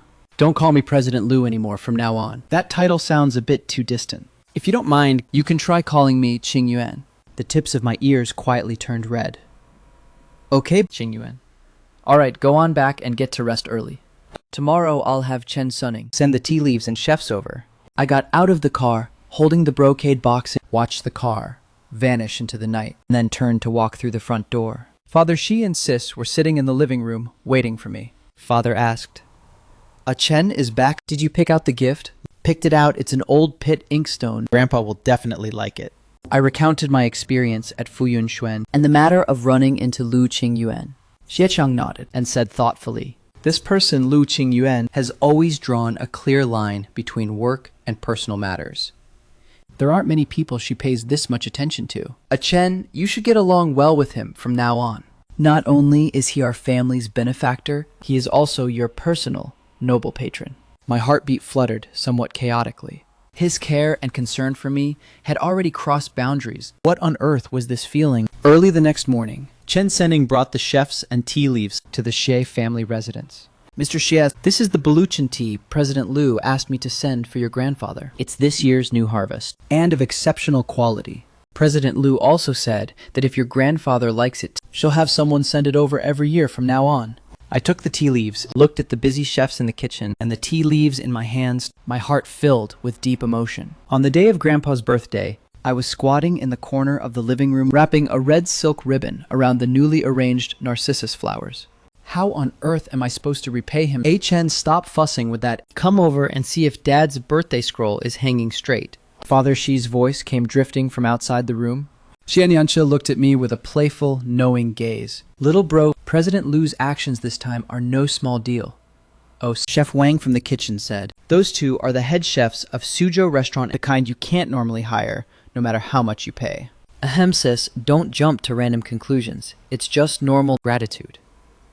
Go help Dad out, and make sure he doesn't trip. Xianyancha didn't say anything more, though the knowing look in her eyes couldn't be hidden at all. At past 10 in the morning, relatives and friends arrived, one after another. "Old Jie, I brought you a bottle of 30-year aged fine wine. Today, you and I, brothers, won't stop drinking until we're wasted." At 11:30, the birthday banquet was about to begin. Elder Master Xie wore a Mao suit, sitting in the seat of honor. Suddenly, the butler at the entrance walked in and announced, "Master, Miss Liu has arrived." My hand trembled as I poured the tea, hot water splashing onto my fingers without me even noticing it. Xie and Xianyancha hurriedly rushed out to welcome her. Lu Qingyuan was carrying an exquisite red cloth brocade box in her hand with a gentle smile on her face. "Elder Xie, wishing you a joyous 80th birthday. May your fortune be as vast as the East Sea, and your longevity outlast the southern mountains." Elder Master Xie quickly stood up. "Qingyuan, come on in and take a seat. I thought you were too busy with work to spare the time. You're truly too thoughtful. Just a small token of my regard. See if you like it or not." Lu Qingyuan handed the brocade box over to Elder Master Xie. Opening the brocade box, a set of the 4 treasures of the study rested inside. Xie Jinbang's eyes lit up. "Good stuff. This is truly good stuff. Qingyuan, you've really put your heart into this." Father Shi hurriedly invited her to sit right next to me. My heartbeat involuntarily sped up by a few beats. At past 2 in the afternoon, the guests gradually dispersed. Elder Master Xie took Lu Qingyuan into the study room. "Chen, go stand guard by the study door and don't let anyone disturb your grandfather and Qingyuan's conversation." From inside the study came the voices of Grandpa and Lu Qingyuan talking. I faintly caught fragments. Care, intentions. What on earth could Lu Qingyuan be talking about with Grandpa? "Qingyuan, are your feelings for Chen serious?" "Elder Xie, you should know my personality well. Once I've set my mind on a person or a matter, I never plan on letting go again. I am well aware of how much gossip my identity will bring to Achen, which is why I won't rush to pressure him into a response. I just want to stay guarding behind him so that whenever he needs it, I can shield him from the wind and rain at the very first moment and smooth over all troubles. I will give him time, and I'll give him enough respect as well. But Elder Xie, please rest assured, in the end, he will only ever be my person, and nobody can ever change that fact. Achen is a child whose mind is entirely focused on his studies, and his personality is somewhat pure. I don't oppose the two of you interacting, but I don't want him to get hurt because of your status. Please rest assured I understand. I will respect Achen's own wishes. Whenever he figures things out, that's when I will officially express my feelings to him. Before that happens, I will only appear by his side in the capacity of a friend. Good. Achen is truly blessed to be able to meet you in this lifetime. This was something I wrote last year. I'll give it to you as a small token of regard from this old man. Thank you. I will definitely cherish it properly. When Lu Qingyuan was leaving, she saw me leaning against the hallway wall, and her gaze softened by several degrees. I quickly stood up straight, and the two of us walked side by side down the corridor. Lu Qingyuan spoke gently. Waiting for me here? I nodded. And muttered softly. My mom kept an eye on me to wait for you here. I'll walk you out. Did you find the food at the birthday banquet to your liking? It was very delicious, especially that braised lion's head meatball dish. Qingyuan Jie, thank you so much for specifically coming over today and even giving Grandpa such a great inkstone. And she even gave Grandpa such a great swallow. No need to thank me. It's only right. Here, take this. I hunted it down some time ago and thought it suited you very well. I took it and opened it up to look. It was a writing brush with an emerald green pen holder. My eyes lit up as a sincere smile bloomed across my face. This brush is really pretty. Thank you. Lu Qingyuan smiled gently along with me. As long as you like it. Didn't I mention taking you to my art studio last time? Are you free this weekend? I'll take you there. Really, that's amazing, I said excitedly before suddenly feeling a bit hesitant. I'm going to the training base to gather reference materials this weekend. Is next weekend okay? Of course it is. I'll come pick you up next week and it's cold outside. She walked over to her car and I watched the vehicle drive away before turning to head back inside. Mother asked curiously, Achen, what did Qingyuan give you? A writing brush. I handed the brocade box over to Mother. When Wenxing opened the brocade box, this is top-tier stuff. Well-maintained brush-tip jade pen holder. You can tell a lot of thought went into this. Qingyuan really poured her heart into Achen. Achen Qingyuan is a good girl. It's a good thing for you young people to interact more and learn from each other. Failing to catch the deeper meaning in Grandpa's words, I nodded and said that Qingyuan Jie really is amazing. Little bro, you really are a blockhead.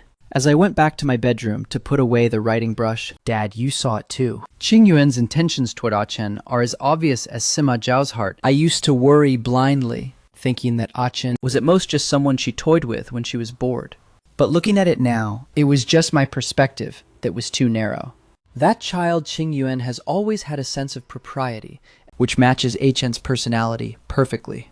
MHM Qingyuan's character and capabilities are both flawless. It's just that with this status, Achen might face pressure in the future. Pressure will definitely exist, but Qingyuan isn't the type of person to throw her weight around to bully others. I talked with her today, and she said she'll respect Achen's wishes and won't pressure him. As elders, we don't need to interfere. Just quietly watching is enough.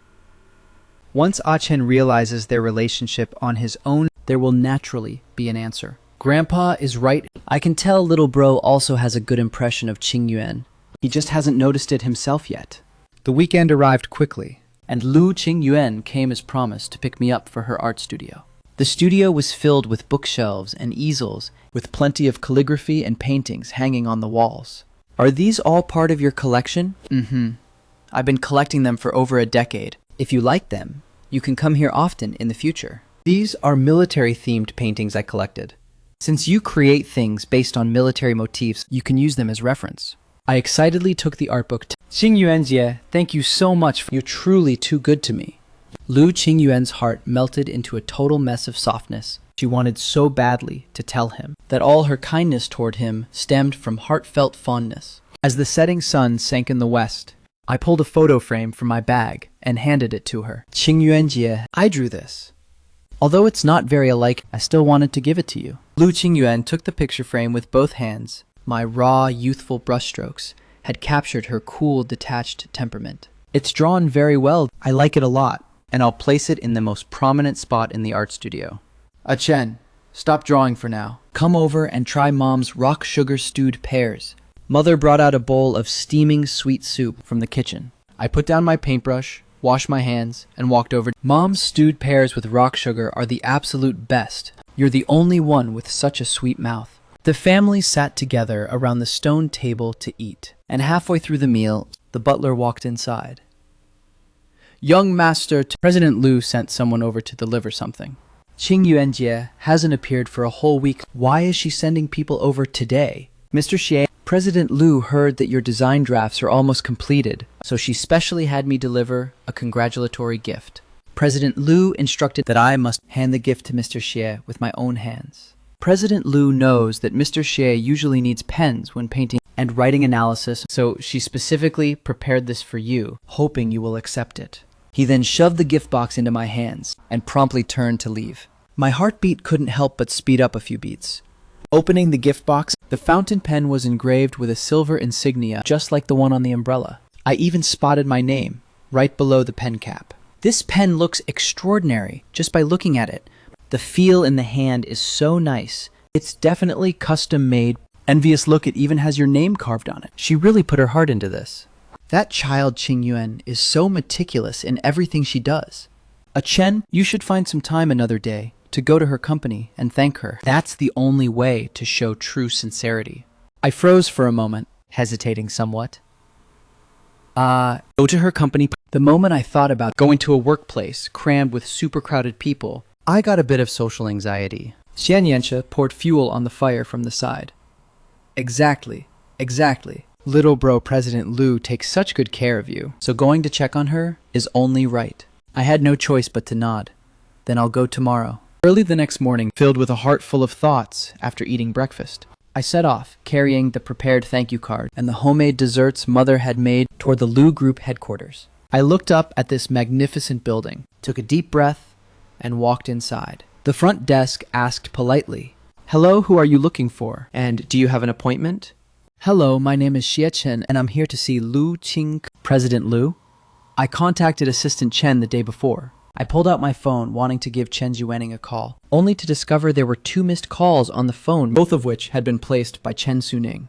When on earth did I switch my phone to silent? "Mr. Xie, you've arrived. Please come inside with me." Following Chen Shening upstairs, quite a few gazes landed on me. Who on earth is that? For Assistant Chen to personally go down and fetch him, I don't know, but he looks super handsome. He doesn't look like someone here to discuss business. Could he be President Lu's relative? Look at how polite Assistant Chen is being toward him. Hearing these whispered murmurs made me feel somewhat uneasy. Chen Shening smiled and consoled me. "Mr. Xie, don't be nervous. Everyone's just curious and doesn't mean anything else." President Lu's office was arriving at the very end of the corridor, where the door to the CEO's office was tightly shut. "President Lu, Mr. Xie has arrived."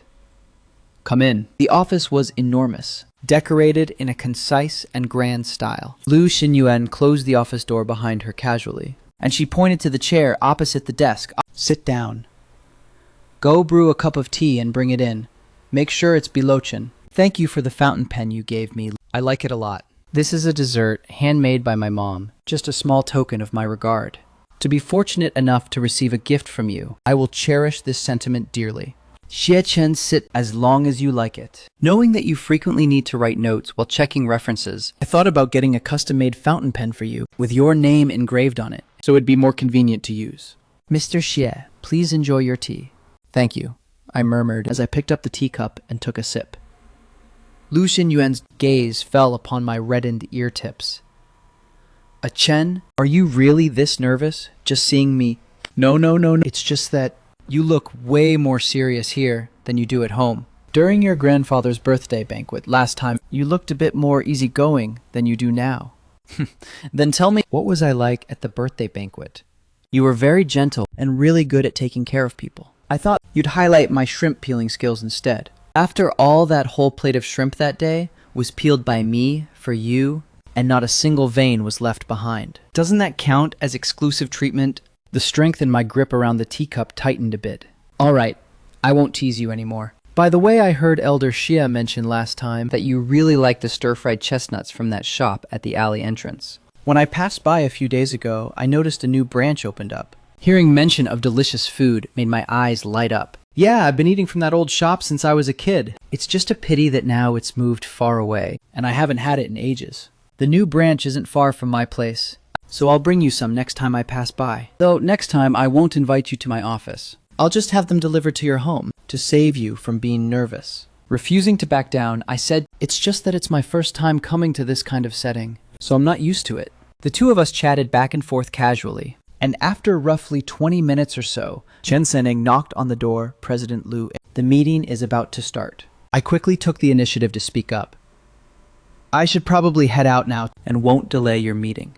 Chen, Lu Qingyuan suddenly spoke up to stop me. Do you have time tonight? After my meeting wraps up around 6:30, I'll take you to try a private kitchen restaurant with really authentic flavors. I froze and instinctively nodded. Sure, I'll wait for you at your front door at 6:30. A satisfied smile bloomed across Lu Qingyuan's face as she naturally helped me straighten my collar. I stiffly let out a my heartbeat racing as if it were about to burst out of my chest. Miss Lu, the private dining room you reserved is ready. It's your usual spot. Wang Bo, thank you for the trouble. This place has been open for 30 years. I used to come here with my grandfather when I was a kid, and the flavor is super authentic. The private room was decorated exceptionally warmly. Lu Qingyuan had me sit down first. While picking up the menu herself, I ordered the squirrel-shaped mandarin fish that you love. Uncle Wang is best at making this dish. Lu Qingyuan added a piece of glutinous rice lotus root to my plate. Try this out. The meal was exceptionally cozy and warm. Most of Lu Qingyuan's time was spent picking out food for me, picking out fish bones, and occasionally chatting with me about fun anecdotes that cracked me up laughing. When I was a kid playing hide and seek in the alley with my buddies, I accidentally tumbled into a pile of coal and got chased around and beaten by Grandpa. I never imagined you were so mischievous as a child. I thought you had been just like this since you were little. Super serious. So do you think the mischievous little me was more interesting, or is the current me more to your liking? The tips of my ears felt scorching hot, and stammering, I couldn't spit out a single word. I'm just teasing you, eat up quickly. The food's going to get cold. After finishing the meal, he picked up his phone and checked the time. It's still early. I'm taking you somewhere. Where are we going? You'll know when we get there. Lu Qingyuan kept me in suspense. The car drove for about half an hour before pulling up in front of a villa. I was somewhat surprised. Where is this? A private cinema co-run by a few friends in the circle. It's relatively quiet, and nobody will come bother us. President Lu, the screening room you booked is ready, and the film has also been queued up according to your requests. A dozen or so spacious leather sofas were arranged inside the screening room. Lu Qingyuan led me to sit down, right in the middle seats, and a waiter quickly brought over popcorn and cola. The movie started, and I was quickly absorbed into the plot while Lu Qingyuan's gaze remained fixed entirely on me. When I reached for the cola, I accidentally brushed against her hand. I apologized in a low voice. Sorry. Yet my hand was gently grasped by him. My heartbeat instantly sped up, as if it were about to explode. After a moment, he slowly let go of me, turning to pick up the popcorn. Have some of this. I took the popcorn, not daring to look at him anymore, keeping my eyes glued to the screen, while a chaotic mess was tangled up inside my heart. The movie ended, and Lu Qingyuan reached out to ruffle my hair, his movement natural yet affectionate. If you want to watch a movie in the future, just tell me anytime, and I'll bring you here. When we walked downstairs, it was raining. I'll go get the umbrella. After getting into the car, I noticed his shoulder was soaked through on one side. Turns out, he had tilted most of the umbrella toward my side, leaving himself exposed to the rain. Qingyuan Jie, your shoulder is wet. It's nothing, just a bit of rain. It's no big deal. How could it not be a big deal? You'll catch a cold. I felt a bit anxious. Lu Qingyuan looked at my earnest expression. Her eyes filled completely with gentleness, letting me obediently help her wipe her shoulder. The car drove back to the Shea family villa, and the rain still hadn't stopped. Lu Qingyuan wanted to get out of the car to escort me to the front door, and I hurriedly said, "No need, Qingyuan Jie. Let's stop right here. You hurry back and change your clothes. Don't catch a cold." I pushed open the car door and wanted to bolt when Lu Qingyuan called out, "Wait." pulling a black umbrella out from the car to hand to me. Take the umbrella. Don't get rained on. Be a good boy. Hurry on in. I had no choice but to take the umbrella. I'll watch you go inside before I leave. Walking up to the doorway, I glanced back and waved at her. As soon as I stepped inside, Xianyan, she teased, got escorted back by Qing Yuan. It was raining outside, so Qing Yuanjie brought me back. Haha, your Qing Yuanjie is seriously into you. Meanwhile, on the other side, Lu Qing Yuan returned home, where Aunt Wang had already prepared hot water and clean clothes. Seeing her return, she hurriedly spoke. Eldest miss, quickly take a hot bath and change your clothes so you don't catch a cold. Eldest miss, the old madam is waiting for you. Lu Qingyuan raised an eyebrow, her hand pausing mid-action and taking the teacup. Grandma hasn't gone to sleep yet. Is something the matter? Just as Aunt Wang was about to speak, old Madame Lu walked out with her eyes gleaming as she stared straight at her. The old lady looked at Lu Qingyuan with a mischievous glint. Aiyo, my dear granddaughter, come let Grandma take a look. Coming back from a date with a cute young guy. Even your complexion looks completely different. Lu Qingyuan understood everything internally. Helplessly, she naturally helped the old lady sit down.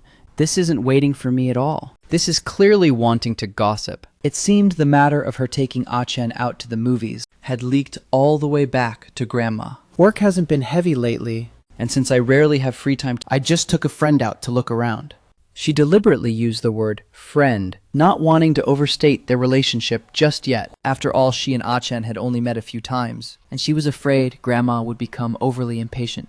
A friend that can make our President Lu push aside important meetings and even personally chauffeur him back and forth. I've never seen you put this much effort into any other friend. Grandma's intelligence network really was well informed. It's the young master of the Beijing Xie family. Elder Master Xie is a nationally renowned calligraphy and painting master. I wonder if you old folks have ever paid attention to him. Xie Zhenbang's grandson. Of course I know him. I even have one of his ink orchid paintings in my study. Your eye for things isn't bad at all, ha ha ha. Grandma, Chen and I haven't known each other for very long. We're still in the mutual understanding stage, so please don't be in such a rush. Understanding. You can't rush this. You can't rush this. Isn't there a charity gala being held tomorrow? I'll have Aunt Wang go deliver the invitation. We were originally going to invite some painters and literary workers anyway. We'll invite Elder Master Xie and his grandson along as well. By then, all of us family members can just pretend to casually steal a few glances. How about it? Don't you think Grandma's idea is brilliant? Lu Qingyuan was left torn between laughter and tears. This idea truly exudes Grandma's one-of-a-kind enthusiasm. The moment she nodded, the old lady patted her hand and instructed, "Remember now, don't give it away under any circumstances." I heard the young fellow likes sweets, so I must tell the kitchen to make a few extra Jiangnan pastries. The next day, a Xie family servant ran into the living room. Madam, there is a guest outside claiming to be the butler of the Lu residence, looking to see the old master and the young master. Wen Wanqing hurriedly had the servant invite them in. Aunt Wang walked into the living room, promptly handing the invitation in her hand over to Wen Wanqing. Pardon the interruption, madam. I am the butler of President Lu Qingyuan's household, Aunt Wang. There is a charity gala this evening, and many veteran artists will be attending at that time. So our old madam sent me over here to deliver invitations to Elder Master Xie and Young Master Xie. So it's Aunt Wang. Please take a seat and serve tea. Old Madame Lu is far too thoughtful, even making you run all this way. If the old master and a Chen find out they'll be able to meet those veteran artists, they'll definitely be thrilled. Rest assured, Aunt Wang, the grandfather-grandson duo, will definitely arrive on time for tonight's gala. All right. I still have matters to attend to, so I won't stay long. Thank you for the trouble of making this trip. Please pass along our regards to old Madame Lu when you get back. Wen Wenqing escorted Aunt Wang to the doorway, and watching Aunt Wang's car slowly drive away from the alley entrance, Wen Wanqing returned to the living room with light, brisk steps. She immediately whipped out her phone to call Elder Master Xie Dad. Where are you? Hurry back! There's great news. What great news could be this urgent? I'm right in the middle of a critical game of chess here. Never mind the chess for now. The Lu family's butler just came over and delivered an invitation to a charity gala, specifically requesting you and Ah-Chen to attend, saying there will be plenty of veteran artists present tonight. This is a rare opportunity. Hurry back so we can discuss it. Understood. I'm heading right back. Wen Wenqing walked into my bedroom and gently patted me. Chen, wake up! I have good news to tell you. I opened my eyes in a daze, rubbing my eyes as I mumbled, Mom, what's wrong? Wen Wenqing smiled as she handed the invitation right in front of him. The Liu family just sent over an invitation.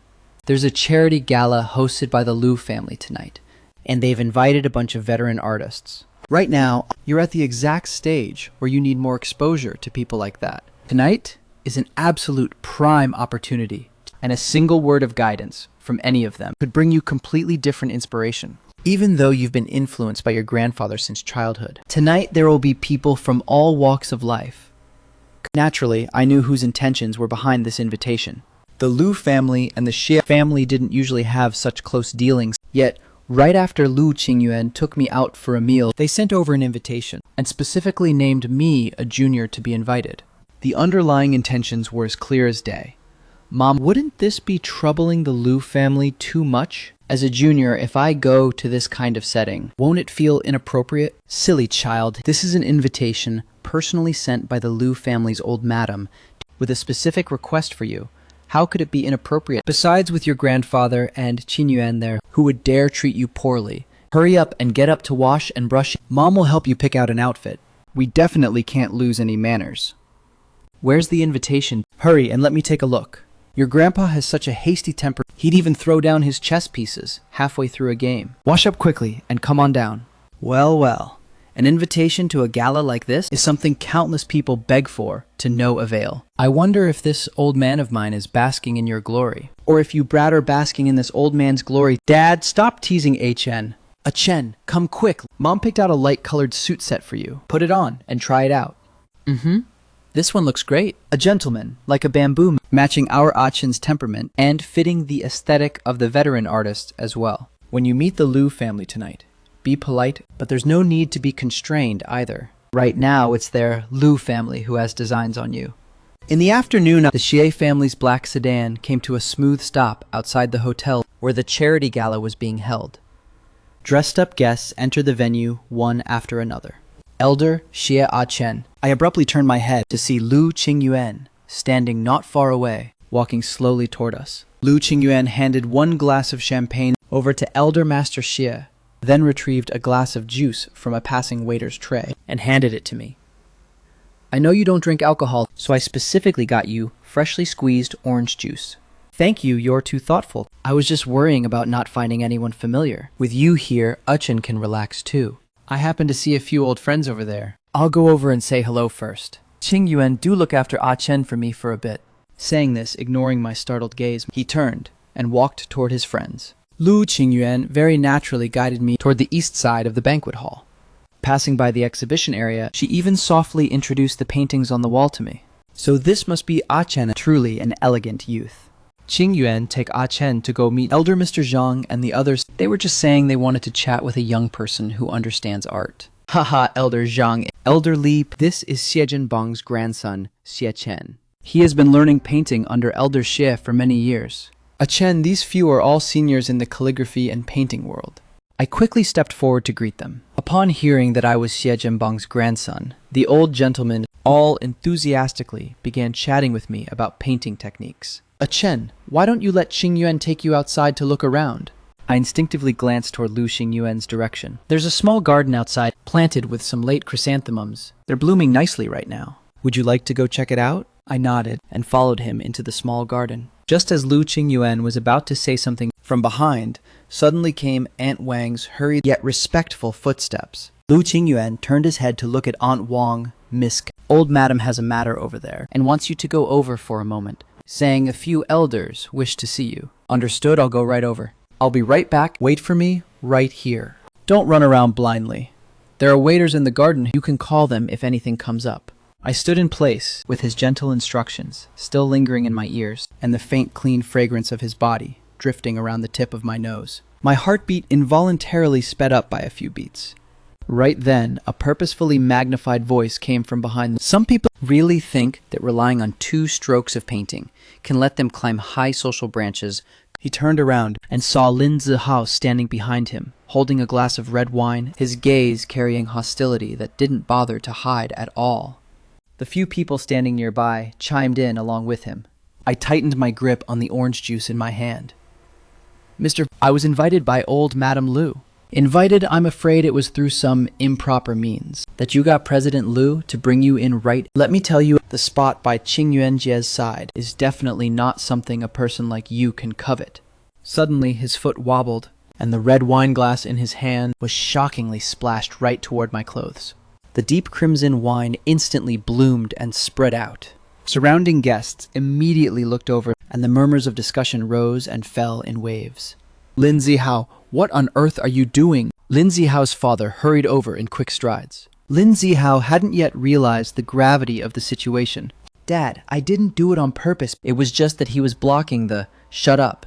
Lindsay sharply interrupted him and hurriedly stepped forward, wanting to apologize to me. President Lin, is this the good son you've raised? Lu Qingyuan took a towel from a nearby waiter's hands and gently helped me wipe it down, before turning her gaze toward Lindsay nearby. Cold sweat instantly broke out across Lindsay's forehead.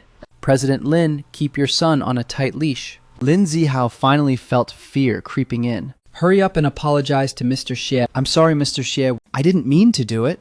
The helpless confusion inside my heart gradually dissipated, replaced entirely by an inexplicable sense of security. For Qingyuan to attain the status she had today, it must have been extremely difficult.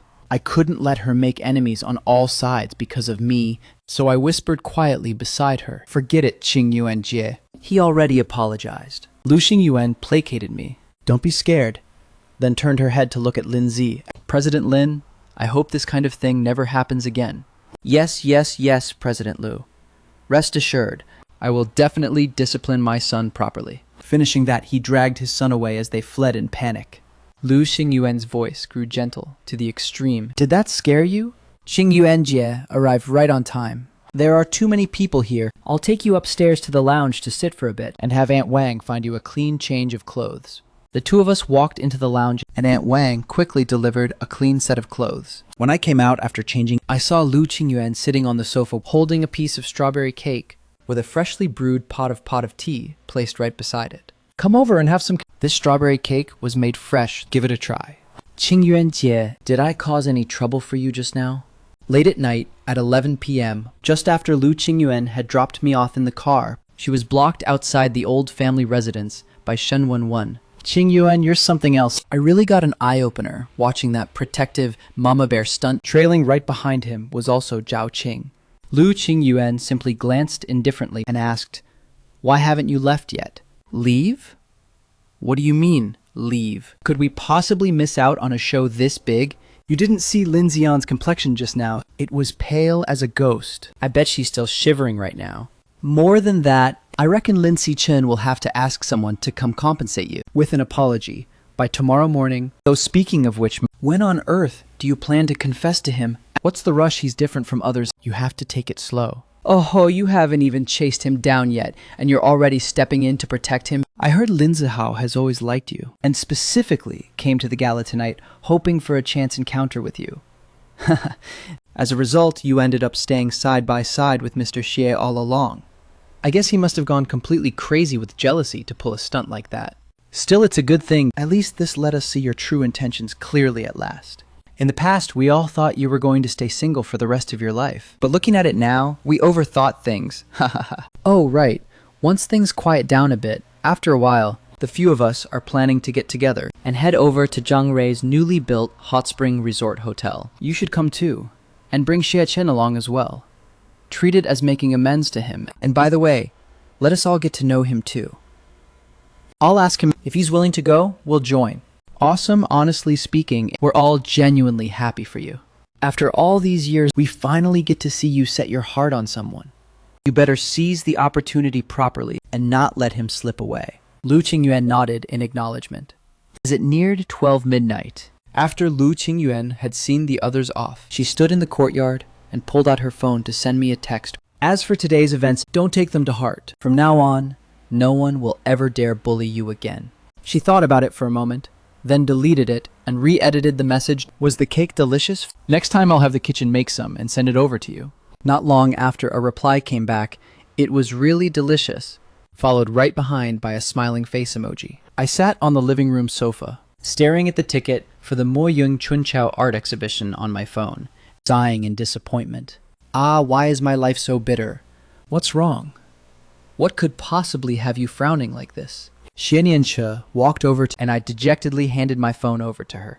Xianyanche couldn't help laughing at, what a big deal. Sis will help you score tickets. Really, sis, I've been looking forward to this art exhibition for ages. If you really can help me get tickets, what do you do? Then you'll truly be my own biological sister. Xianyanche rolled her eyes, pulled out her phone, and began contacting a friend.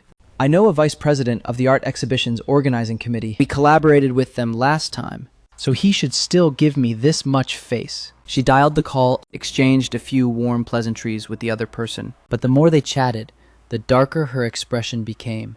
We've got a problem. After hanging up the phone, she helplessly spread her hands. I looked at her expectantly. How is it? Xianyanche sighed. This art exhibition is way too popular. It's sold out an entire month in advance, and even the internal tickets for the organizers have all been distributed. That VP said scalper tickets are going for 3,000 a pop right now, and they might not even be real. Seeing my instantly dimming gaze, she added with a pang of pity, do you want sis to buy you a scalper ticket? Even though it's a bit pricey, being able to see it makes it worth it. I shook my head no. Scalper tickets are so expensive, and the main thing is, I'm scared they're sketchy. At past 8 p.m., I was sitting in front of my desk, flipping through the electronic catalog of the art exhibition. My phone suddenly vibrated once. It was a message sent by Lu Qingyuan. Saw your Moments post. Looks like you're not happy. A sliver of hope welled up inside my heart. Hesitating for a moment, I tested the waters. I want to go see the Moyun Chunqiao art exhibition, but the tickets are sold out. My sister couldn't get any even through her connections. Qingyuan, can you help me get a ticket? Leave it to me. I'll take care of it. Lu Qingyuan replied very quickly. Not long after, Lu Qingyuan called via video chat. I took a deep breath and answered the video call. I just called the organizer's person in charge and had him set aside a ticket for you. Tomorrow, you can just go straight to the art exhibition venue and state your name. Really? That's amazing. Thank you so much, Qingyuan. Don't be so polite with me.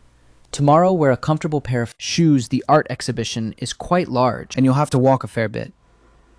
Got it. The next day, I walked up to the reception desk at the entrance. Hello, my name is Xie Chen, and I have a reservation. You must be Mr. Xie. Hello, I'm the person in charge of the art exhibition. My name is Zhao Qin. President Zhao specifically instructed me to come receive you. Sorry to trouble you, Manager Zhao. Then let me introduce you to the situation of this art exhibition. Zhao Qin introduced every single painting to me in detail, and I watched with exceptional absorption. Right at that moment, a woman walked over and asked, Pardon me, are you Mr. Xie Chen? Oh, that's me. May I ask who you are? I am Zhao Qin, a good friend of Qingyuan's. She told me you were coming to check out the art exhibition today and specifically gave instructions to take good care of you. I've heard for a long time that Elder Master Xie has a very talented grandson, and seeing it truly beats hearing about it 100 times. Hello, President Zhao. Thank you so much you're going to all this trouble. Don't be so polite. Just call me Zhao Qin. Or you can just call me like you call Qingyuan. Just call me Qinjie is fine. I hurriedly spoke up. All right, Qinjie. President Zhao, then I'll go tend to things first. Let me know if you need anything. Seeing Zhao Qin come over personally, Zhang Qin tactfully stepped aside. Next, Zhao Qin and I grew more and more congenial the more we chatted. The phone in my pocket suddenly vibrated, and I apologetically smiled at Zhao Qin, hurriedly answering the call. Qingyuan, did you finish looking at the art exhibition? I'm waiting for you in the garage. Just come straight down when you're done. I'm done.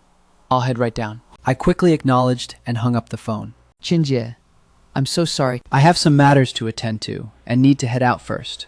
I smiled apologetically at Zhao Qin. A knowing glint flashed across the depths of Zhao Qin's eyes.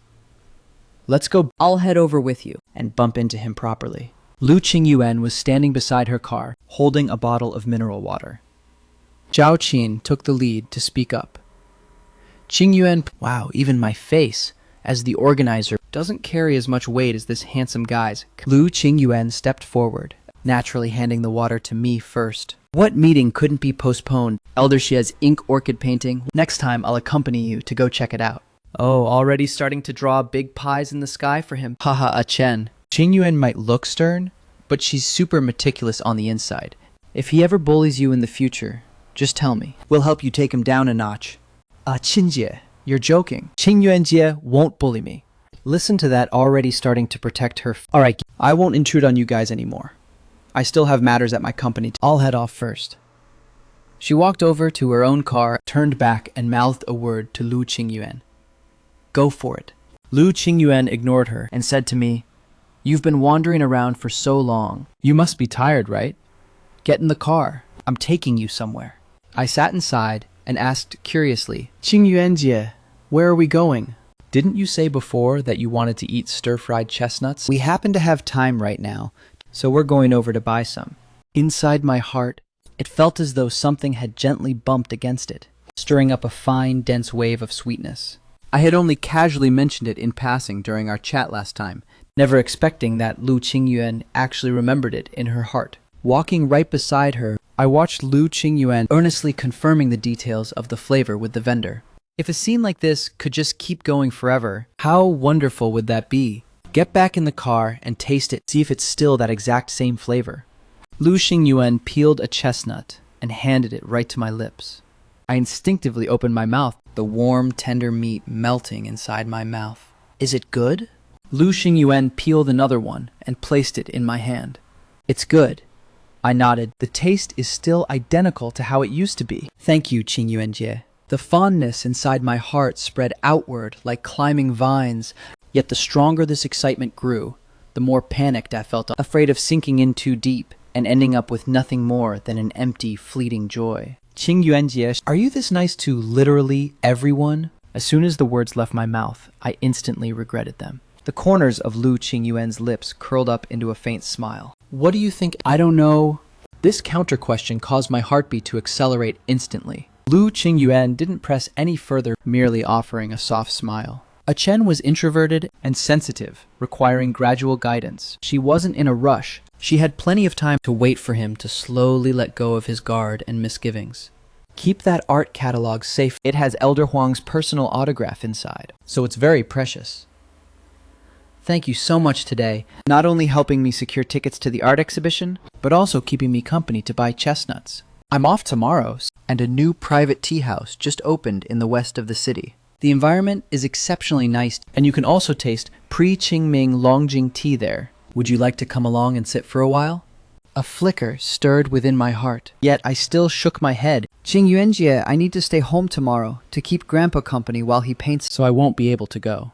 Lu Qingyuan's gaze dimmed for a split second, but she quickly recovered as before.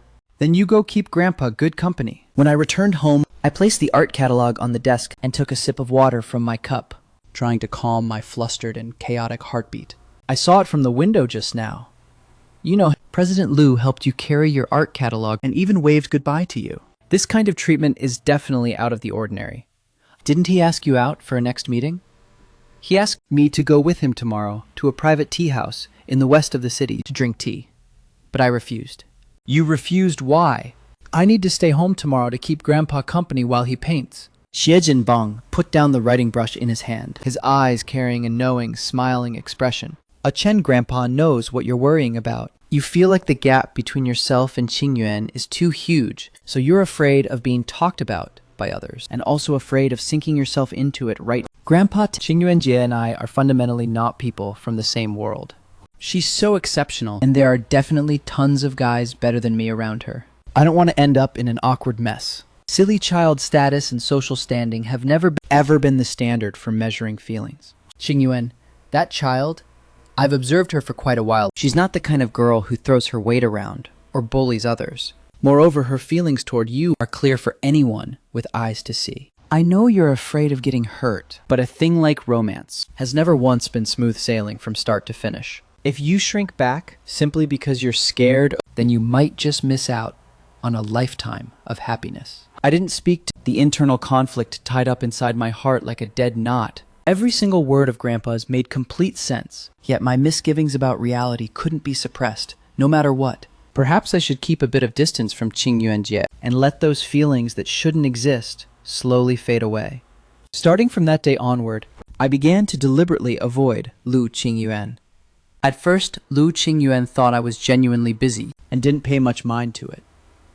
Yet, after a few consecutive times, she sensed that something was off.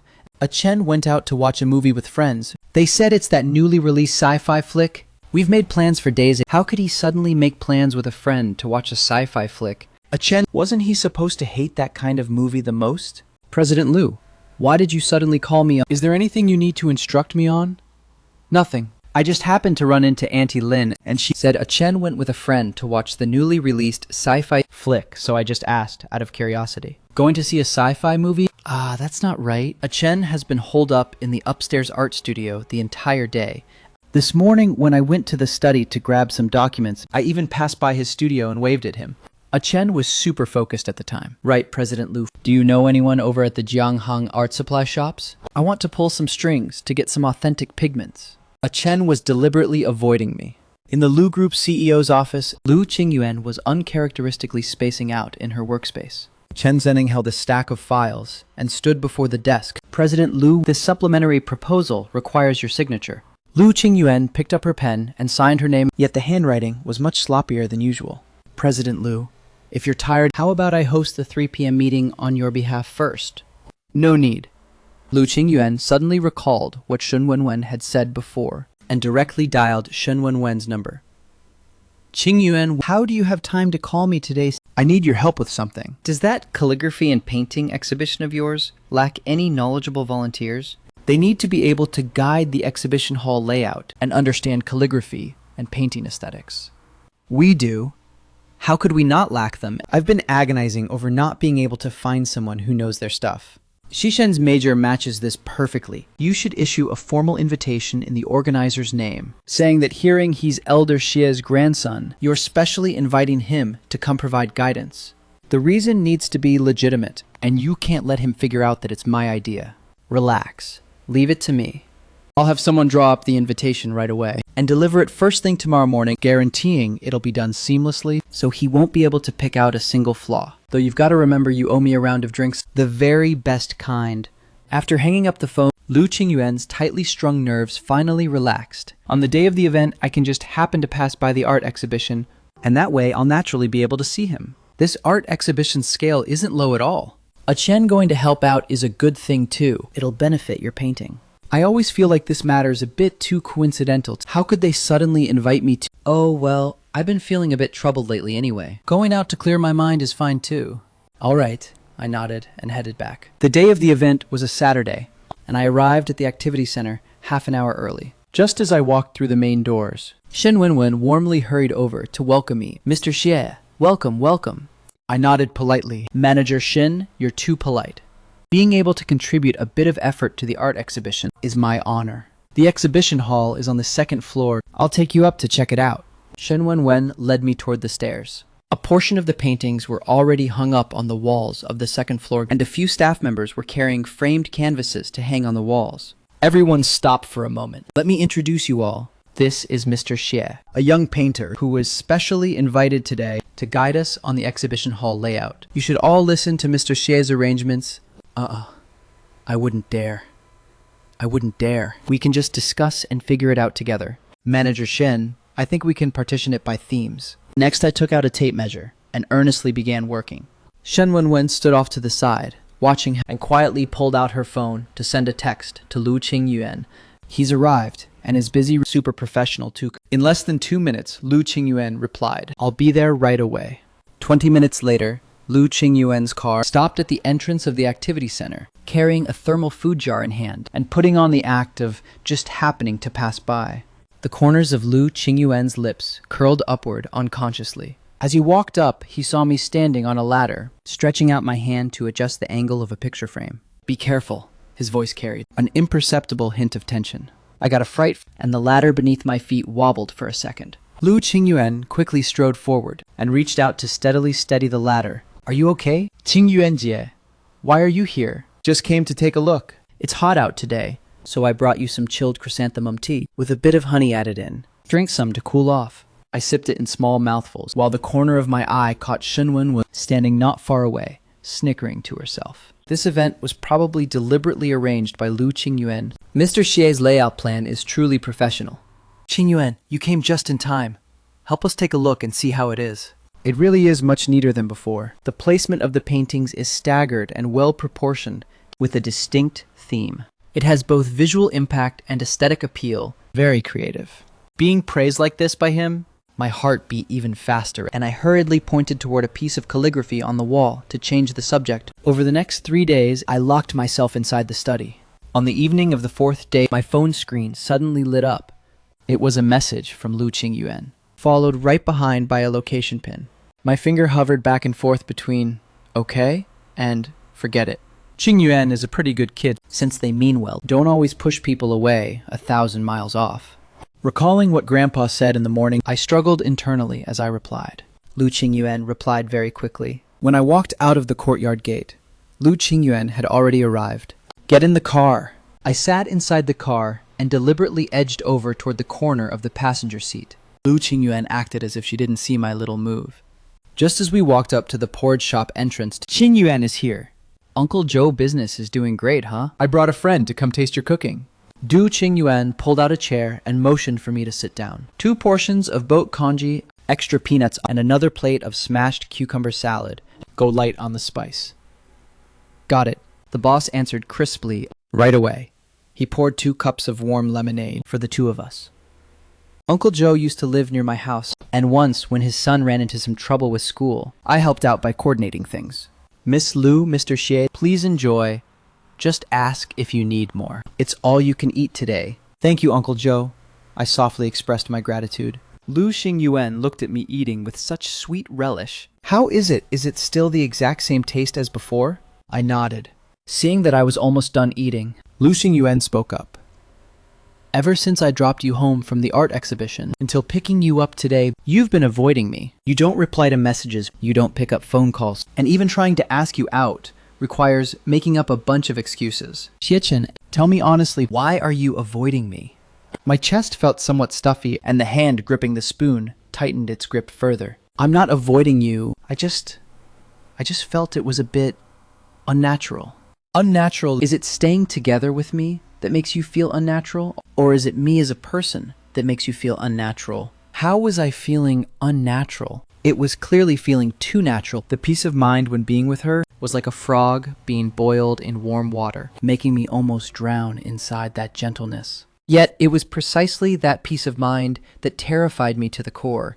I was afraid of people gossiping, afraid of them saying I was climbing high to match someone out of my league, saying I was riding on her coattails to get ahead. Those people at school looked down on people who relied on connections more than anything. I didn't want to be pointed and whispered at. And besides, she had so much work to handle every day and so many social functions to deal with. I didn't want to become a burden to her. We're fundamentally different to begin with. You're the high and mighty President Lu, while I'm just an ordinary person. Your life experience, your circle, I can't even touch the fringe of it. I'm afraid of not being able to keep up with you, and even more afraid that this wholehearted joy will end up as nothing in the end. Yeah, I've seen the stormy seas of corporate battles and walked through the treacherous economics of human hearts, yet he's still like a blank sheet of paper. This gulf is the helplessness and heartache that I would sigh over in secret, even during my midnight dreams. Yet so what? When I met you, I met you. This is the first time I've ever lost my heart to a man. How could I possibly let go of who dares to gossip? With me around in this lifetime, no one has the guts to point fingers and talk trash behind your back. As for marrying above my station, it's me, Lu Qingyuan, who wants to pursue you. Since when does it ever become anyone else's place to dictate things like— None of these are reasons for you to shrink back. The status I have right now allows me to step up and shield you at the very first moment. This isn't a gap, it's the backing and confidence I can give you. I won't let you retreat, and you aren't allowed to retreat either. Her words dispelled all the unease and panic in my heart, making my heartbeat grow faster and faster. But there are no buts. I know what you're thinking in your heart, and I can help you solve all of these things. I can make my feelings clear to Elder Xie and your parents. I can let everyone in the world know that I, Lu Qingyuan, like you. Why did you suddenly bring this up? I had never imagined that Lu Qingyuan would lay her feelings out so directly. If I didn't say it now, who knows how much longer you'd hide from me. Ever since the first time you barged into my lounge, I've had my eyes on you. Back then, I thought this guy was so radiant and sunny. And later on, chatting with you, I discovered you were exceptionally talented. I just wanted to get closer to you more and more. Her gaze carried a magical pull. She had actually been paying attention to me since back then. I know saying this all right now might be a bit sudden, and I'm not forcing you to give me an answer right away. I just want to let you know my feelings. You can consider it slowly. No matter what decision you make, I respect it. Yet I hope you won't avoid me anymore. Can we go back to how things were before? I didn't speak, staring at our intertwined hands, and I could feel the tension in her. Then from now on, you aren't allowed to use your CEO status to coerce me, and even less allowed to pull rank on me using your older sister status. Chen, is this a tacit agreement? He accepted my feelings. All right, I promise. Then, can I call you Chen from now on? I don't want to call you Mr. Xie anymore. How many times have you even called me Mr. Xie anyway? Haven't you always been calling me a chin this and a chin that? And you're only asking about it now, Chen. It's hot out. Eat some watermelon to cool off. This watermelon was just taken straight out of the fridge. It's super sweet. Thank you, Uncle Joe. Sorry to trouble you, Uncle Joe. Ha ha ha. Chen. I've waited for this day for a long, long time. Eat your watermelon. What are you flustered about it? Am I not as delicious as the congee? Here a bit of crushed peanut got stuck. There you go. Delicious, delicious. Uncle Joe's culinary skills are fantastic. Whenever you want to eat this in the future, just tell me and I'll bring you here. There's no need to go to all that trouble. I can just come myself. Chen, let's hug for a second. My brain went completely blank in an instant. I completely forgot how I even made it back home. How could a woman be so naturally smooth right after confirming a relationship? She made my heart race in a chaotic mess even now. In the living room, the moment I opened the door, my family members were back. Come sit down. Mom simmered some white fungus soup and it's just fresh off the stove. So how did things go, chatting with Qin Yuan? What kind of nonsense question is that? Obviously it worked out. Little bro finally bagged Qin Yuan. Don't the spoon holding the white fungus soup froze in midair? We just went out for a meal together. You guys shouldn't overthink it. Then why is your face red like that? Didn't Qin Yuan say anything to you? I couldn't keep a straight face anymore. She confessed to me. Oh my, our Chen has finally been claimed by someone. I could already tell long ago. Every single thing President Liu did previously, wasn't every piece of it trying to win favor with our Qing Yuan? This girl's character and capabilities are top-notch. The two of you clicking is a good thing. With the two of you together, I can rest easy. When you're with her, you need to learn to communicate more. Don't flare up the second she explains something. I know. If Qing Yuan is busy, yet can carve out time to accompany you for meals and shopping, it means she holds you in her heart. Just look at how many people want to suck up to President Liu with zero chance. Little bro, don't you go being ungrateful. When the last class on the weekend ended, classmate Xie, wait up a second. A girl ran over after me in small steps. Lu Qingyuan saw the two of us standing together and laughing from afar. A wave of sourness flipped up from the bottom of her heart until I turned around and walked toward the car. Tired? Not bad. Why is the AC set so cold? I reached out to adjust the temperature, yet my wrist was grabbed by Qingyuan, her tone carrying an imperceptible trace of jealousy. That girl, just now. Are you guys close? She's in my department. She missed classes last time when she took sick leave and borrowed my notes to copy. Look, she even specially wrote a thank you sticky note for me. Stay away from her in the future. Girls have too many schemes. You're being prejudiced. We're just ordinary classmates. And besides, she has a boyfriend. She was even asking me last time how to pick a birthday gift for her boyfriend. Lu Qingyuan's expression softened a bit. Forget it, Chen is still young.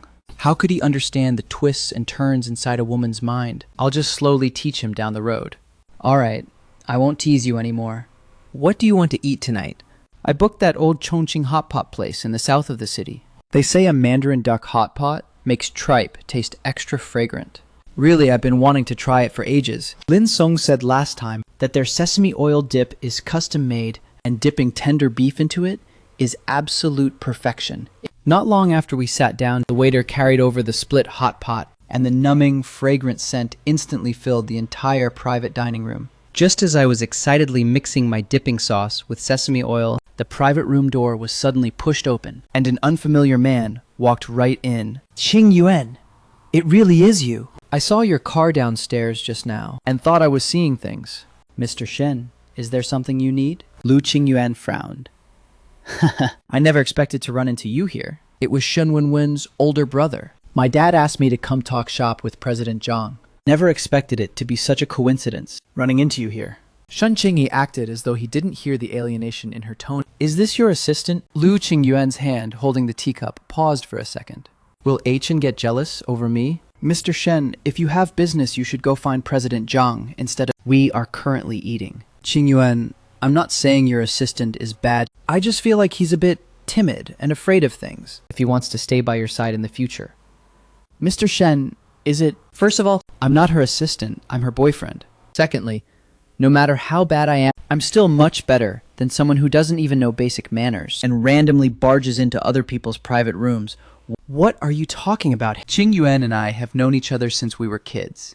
Our relationship, knowing each other since childhood, is such a big deal, huh? You've known each other for so many years, and she still hasn't gotten together with you. What does that explain? It explains that you're just not cut out for it. And besides, at least I know enough to knock when entering a room, unlike certain people who clearly see we're eating, yet linger around and refuse to leave. That's called having zero upbringing. You've gone too far. Qingyuan looked at him. Mr. Shen, please watch your language. A Chen is my boyfriend.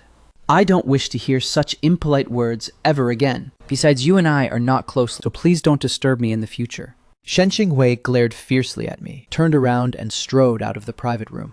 I pushed away Qingyuan's hand. Stop getting mad. I'm really not close with him at all. We only met a few times back when we were kids. Not close. Why didn't you say that when he just walked into the private room? You just wanted to watch me get bullied, right? I was wrong, it was my fault. When I saw that female classmate talking to you earlier, I felt a bit uncomfortable inside. I just wanted to see if you cared about me or not. Can that even be compared to— Zhou Xuanxuan didn't have any other intentions toward me at all. We're just ordinary classmates. Yet that Shen Qinghui, his eyes were practically glued to you. He was just deliberately showing off in front of me and trying to piss me off on purpose. Yes, it's different. I was making a mountain out of a molehill. If we run into this kind of thing again in the future, I will definitely chase them out at the very first moment, all right? And I promise from now on, I'll keep my distance from all members of the opposite sex. Other than my grandpa, my dad, and you, I won't get close to anyone else.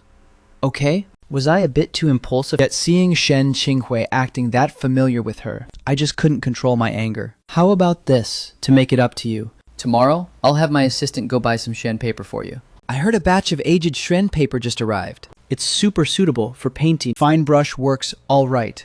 Lu Qingyuan looked at my angry appearance, the joy in her heart practically overflowing. She picked up a piece of tripe and placed it in my bowl. Eat up. If it gets overcooked, in a second, it won't taste good anymore.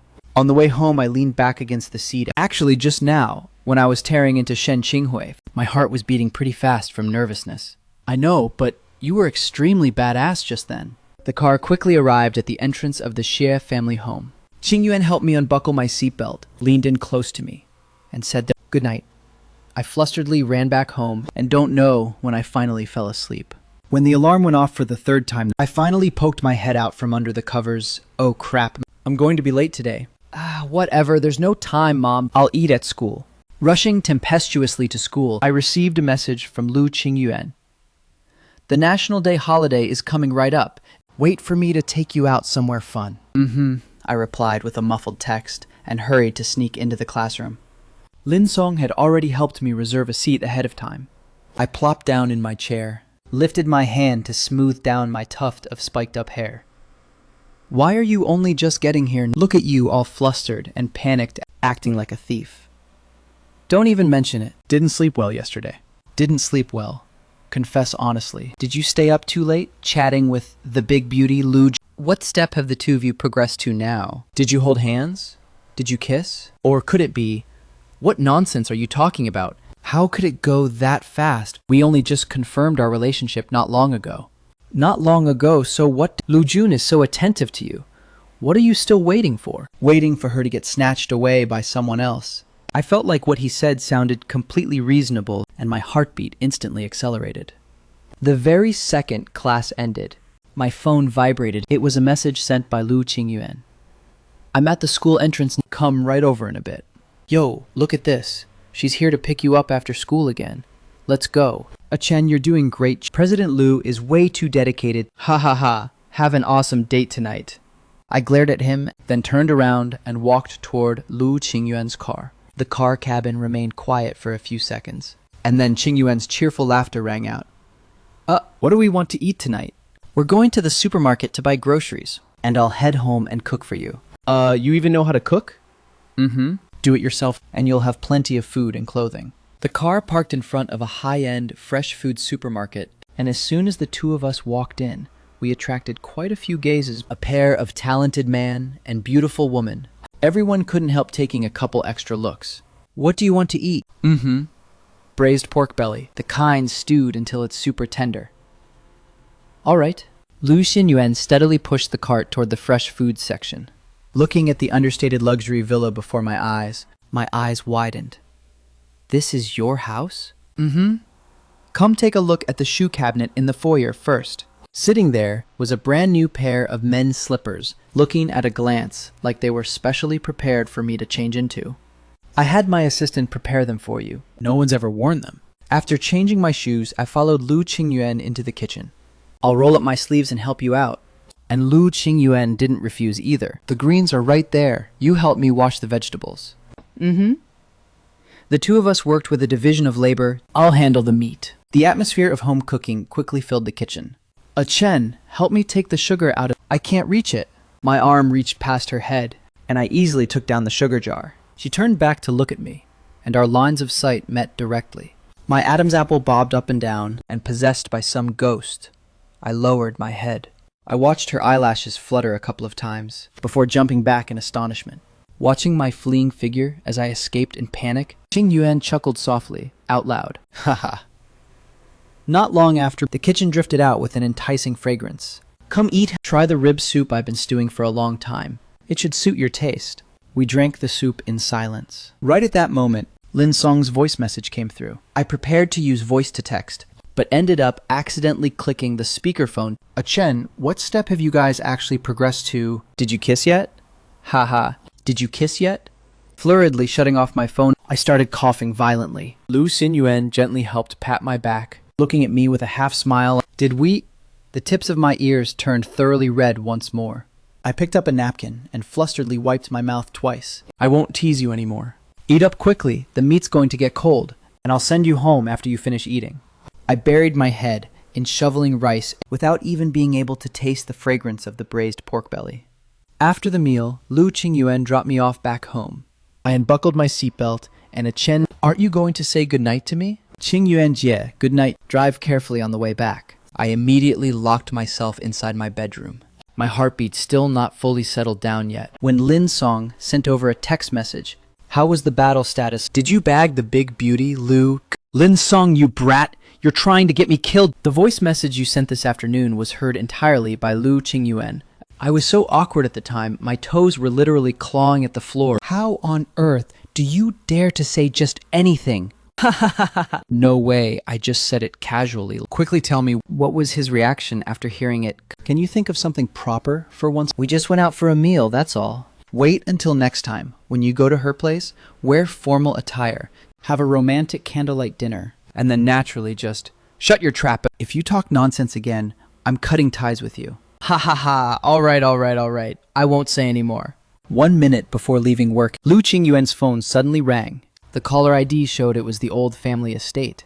Oh my dear granddaughter, it's been ages since you came back to see Grandma. Grandma's eyes are practically straining blind. When are you coming back to see this old lady of mine, huh? I know Grandma inside and out, too well. Out of 10 times she says she misses me, 9 of them are just a pretext, estimating she's probably wanting to fish for info on my relationship status again. I'll head back right after work. Great, Grandma had the kitchen simmer some soup for you, waiting for you to come back and drink it. Lu Qingyuan looked at the phone that had already switched to a busy tone. This really is a biological grandmother. She stood up to pack her things and casually tapped open our chat window. Grandma just called and urged me to go back to the old estate, so I won't be able to pick you up tonight. At this moment, I was right in the middle of drawing design blueprints. Okay, I happen to need to work quite late tonight anyway. What are you busy with? It's that design I told you about before. I have to submit it before National Day. I can only enjoy the holiday with peace of mind after it's submitted. Alright, don't stay up too late. Send me a message when you get home. Lu Qingyuan put away her phone and headed downstairs.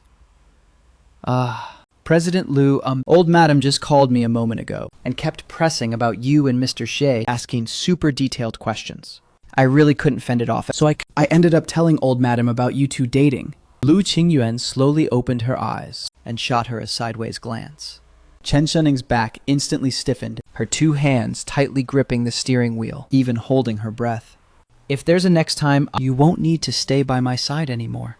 Chen Shennong hurriedly acknowledged, yes, this subordinate will never dare again. Mrs. Back, old madam has been talking about you since this afternoon, and right now, she's sitting in the living room, waiting for you.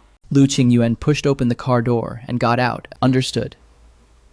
Is that Qingyuan back? Oh my granddaughter has finally come back. Yet her gaze swept past Lu Qingyuan's shoulder. What are you looking for? Grandma, aren't I right here? What I'm looking for is my grandson-in-law, that Xie boy. How come you came back all by yourself? I thought you'd bring him over for me to take a look at. He's busy submitting a manuscript. He has to rush to turn it in before National Day. Next time I'll bring him back.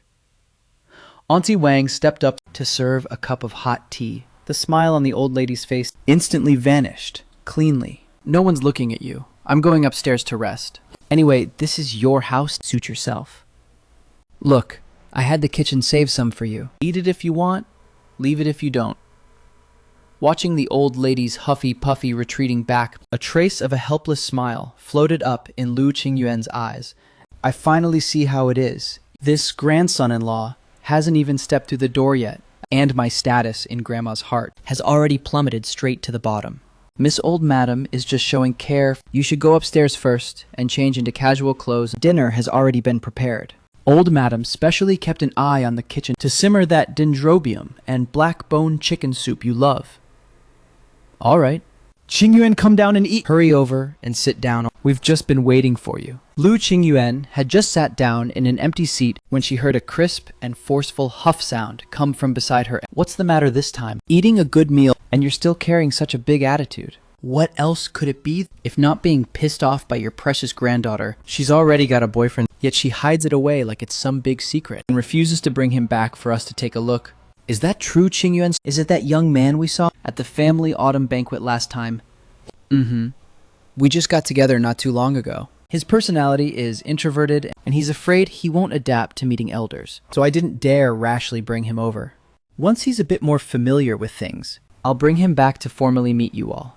Besides, he's currently rushing to finish some artwork that needs to be submitted before National Day. He's so busy he doesn't even have time to eat properly. Since you've settled on him, treat him well. Old Master Lu also nodded. Since you've made up your mind, commit to him with peace of mind. Our Lu family doesn't care for those superficial vanities. Being truly sincere toward that young man matters more than anything else. Don't go acting like those fickle youngsters messing around. Lu Qingyuan raised her eyes and acknowledged, her eyes completely filled with earnestness. I know, Grandpa. The old lady's expression quietly softened, and she dropped the piece of pork rib I loved into Lu Qingyuan's bowl, saying with feigned sternness, "Eat your food," as if that could block your mouth. After fending off the family's fancy ways of urging marriage, she picked up her phone and noticed no message from me, and ultimately couldn't shake her worry. Still not home yet? Did you finish revising the artwork? Oh crap. In all the excitement of telling Mom and Dad the good news that the artwork was finished, Dad gave Lu Qi and completely forgot all about reporting that I was safe to Qingyuan. Qingyuan jie, I'm home. I got too caught up chatting with Mom and Dad over dinner and forgot to check in and let you know I was safe. Did you finish the artwork? The submission is all sorted out. As long as it's finished, that's good. You must be exhausted right now. Not too bad, just my lower back is a bit sore from sitting for too long. Right, have you eaten yet? Eaten. Everyone at home knows about us now, and they're even urging me to bring you back. Oh right, my holiday starts a day later than yours. Once I arrange the work on my hands, how about I take you to a private hot spring to soak? A friend's mountain villa hasn't officially opened yet, so we can go try it out. And it can also let you relax a bit and relieve that sore back. Sounds good, but won't I feel awkward being around your friends when I don't know them? I'll be right there. I won't let you feel awkward. They reserved the best view suite for us. And in the morning, we can even watch the sunrise. There won't be many people around either. On the day before the holiday, I had just handed my design draft over to the professor when my phone rang. It was Lin Song calling. I answered with a smile, hello. Chen, did you finish submitting your draft? Once you're done, hurry up and come out to take me shopping to buy some stuff. Just finished. What do you need to buy? You'll find out in a bit. Aren't you going to go soak in the hot springs with the big beauty, Lu? You gotta buy a brand new set of clothes, right? Anyway, Lu Qingyuan gets off for holiday a day later than me, so packing tomorrow is still early enough. A message sent by Lu Qingyuan. I casually replied that I'll finish arranging the work on my hands tomorrow morning, and after we finish lunch, we'll set off for Linxi. The drive on the road won't take too long. Okay, no need to bring too many things. They have everything over there. Just bring a thin jacket. It gets a bit chilly at night. And also prep some common medicines just in case. Good night, Qingyuan. Get some rest early too. The next day, I violently bolted straight up from bed. I'm done for. I'm done for. I overslept. Mom, what's wrong? Why are you so flustered? Mom, I woke up late. Can you help me pack my luggage? Don't rush. What's a big deal about that? Mom will help you pack. You go wash up first. I guarantee it won't delay your departure.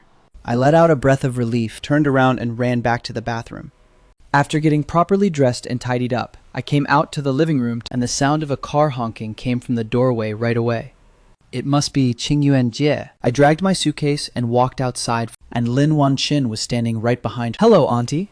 She watched me place the suitcase into the trunk, smiled at Lin Wanqin, and said, Auntie, then we'll be heading off now. I'll send Achen back when the holiday ends.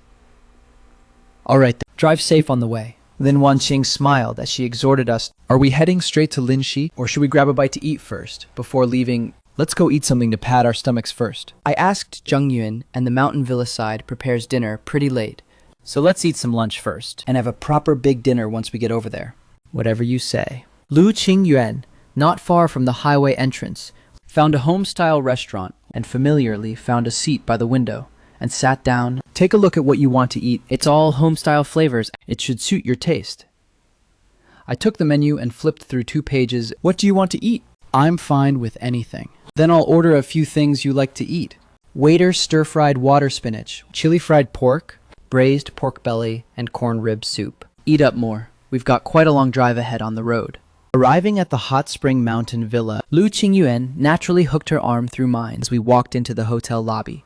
President Lu, you finally arrived. The reserved exclusive suite is already prepared. I'll lead you over right now. The mountain villa's person in charge, Manager Zhang, was already waiting close by. Lu Qingyuan slightly acknowledged with a nod. Such a cold and aloof Lu Qingyuan only reveals her gentleness to me. How nice. President Lu, we're here. He swiped open the electronic lock and stepped aside to let the two of us enter. The facilities inside have all been fully tested and adjusted. If you have any needs at all, you can press the call button in the room. Understood. Lu Qingyuan gave a light, casual response. The door was closed shut. I looked around the surroundings, completely failing to see the shadow of a second bedroom. How come there's only one room? Where am I supposed to sleep? I abruptly turned my head to look at Lu Qingyuan. A trace of playful mischief flashed across Lu Qingyuan's eyes. What do you think, I'm just teasing you. This is a suite. You stay in the inner bedroom, and I'll stay in the outer room. Don't worry. Rest for a bit first, and then we'll unpack the luggage. I dragged my suitcase and walked into the inner room. By the time I finished simple unpacking and walked back out, I saw Lu Qingyuan answering a phone call. Hello. Qingyuan, a few of us are over here in the hot spring area. Have you guys arrived yet? Come over and soak together. You guys go play first. No need to wait for us. We'll rest for a bit before heading over. Then we won't disturb your two-person world. Have fun. Lu Qingyuan's gaze swept over my slightly fatigued appearance. Have a seat for a moment. I'm going to take a shower. Not long after, Lu Qingyuan walked over to my side and sat down. Are you hungry? I'll have the kitchen send over dinner. We can go soak in the hot spring after eating. After finishing dinner, Lu Qingyuan asked Zhang Ruwei and the others went to the mountain villa's entertainment lounge. Do you want to go soak in the hot spring to relax first? Or go over to the lounge to say hello to them? I thought about it for a second and said, I want to soak in the hot spring to relax first. Hearing this, Qingyuan's eyes instantly flashed with an imperceptible twinkle of excitement. All right then, go change into your swimsuit. The two of us arrived by a secluded private hot spring poolside. This place is surrounded by a bamboo forest, and the privacy is top-notch. Didn't you want to soak in the hot spring? How come you're not getting down and... After the two of us soaked quietly for a little while, Lu Qingyuan reached out her hand toward me. Let's go. Soaking too long makes it easy to get dizzy. Let's go to the steam room to steam for a bit, and expel some dampness, then head back to rest. I picked up the bath towel from the lounge chair beside us and draped it over her figure. Understood. Meanwhile, the billiard room of the mountain villa was brightly lit. Manager Zhang, did Qing Yuan take someone to soak in the hot spring? Manager Zhang hurriedly nodded. Yes, Miss Lu, and Mr. Xie just went over to the private hot spring area. Shen Wenwen sat on the sofa off to the side. Did Qing Yuan say anything about adding a room? Yes, Miss Shen. Miss Lu didn't instruct us to specially add an extra room either. Haha, look at that. I told you Qing Yuan would definitely be satisfied with this arrangement of mine. If you upset my brother-in-law, it'd be a miracle if Qing Yuan didn't turn around and clean you up. I even specially prepared a little surprise for them.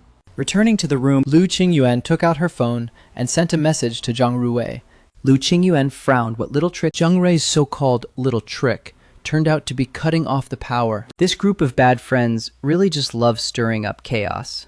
The mountain villa hasn't officially opened yet. Could it be that the renovation wasn't done well, and the circuitry has issues? Ghost stories Lin Song had told me before instantly surged up to the top of my mind. Qingyuan, are you inside? Why did the power suddenly cut out?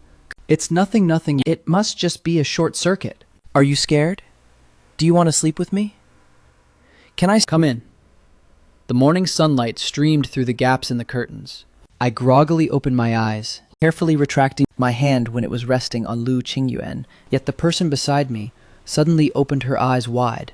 Morning, A Chen. Lu Qingyuan smiled gently. Get up, wash up, and let's go eat breakfast. In a bit, I'll take you to play golf and breathe in some fresh air. I hurriedly sprinted into the bathroom. Lu Qingyuan's eyes were filled with an unmelting tenderness. After finishing breakfast, Lu Qingyuan's phone rang. I'll take this call. Hello, Maham. All right, I'll head over right now.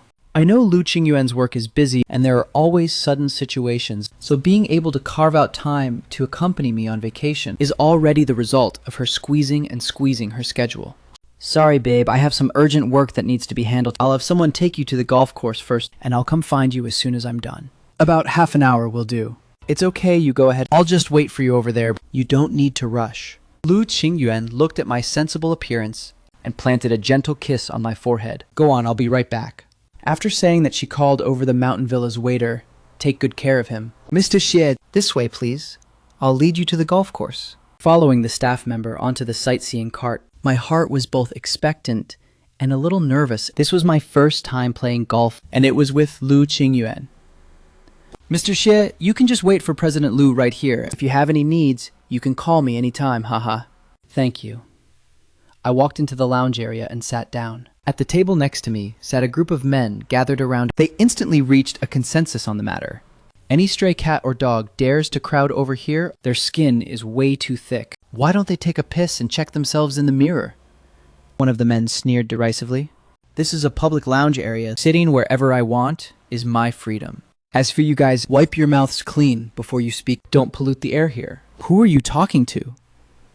The waiter saw the situation turning wrong and hurriedly blocked in front of me to advise and dissuade me. Let's talk things out nicely. Don't ruin the harmony. This is a public area of the mountain villa. No making a scene here. Otherwise, it will affect the other guests.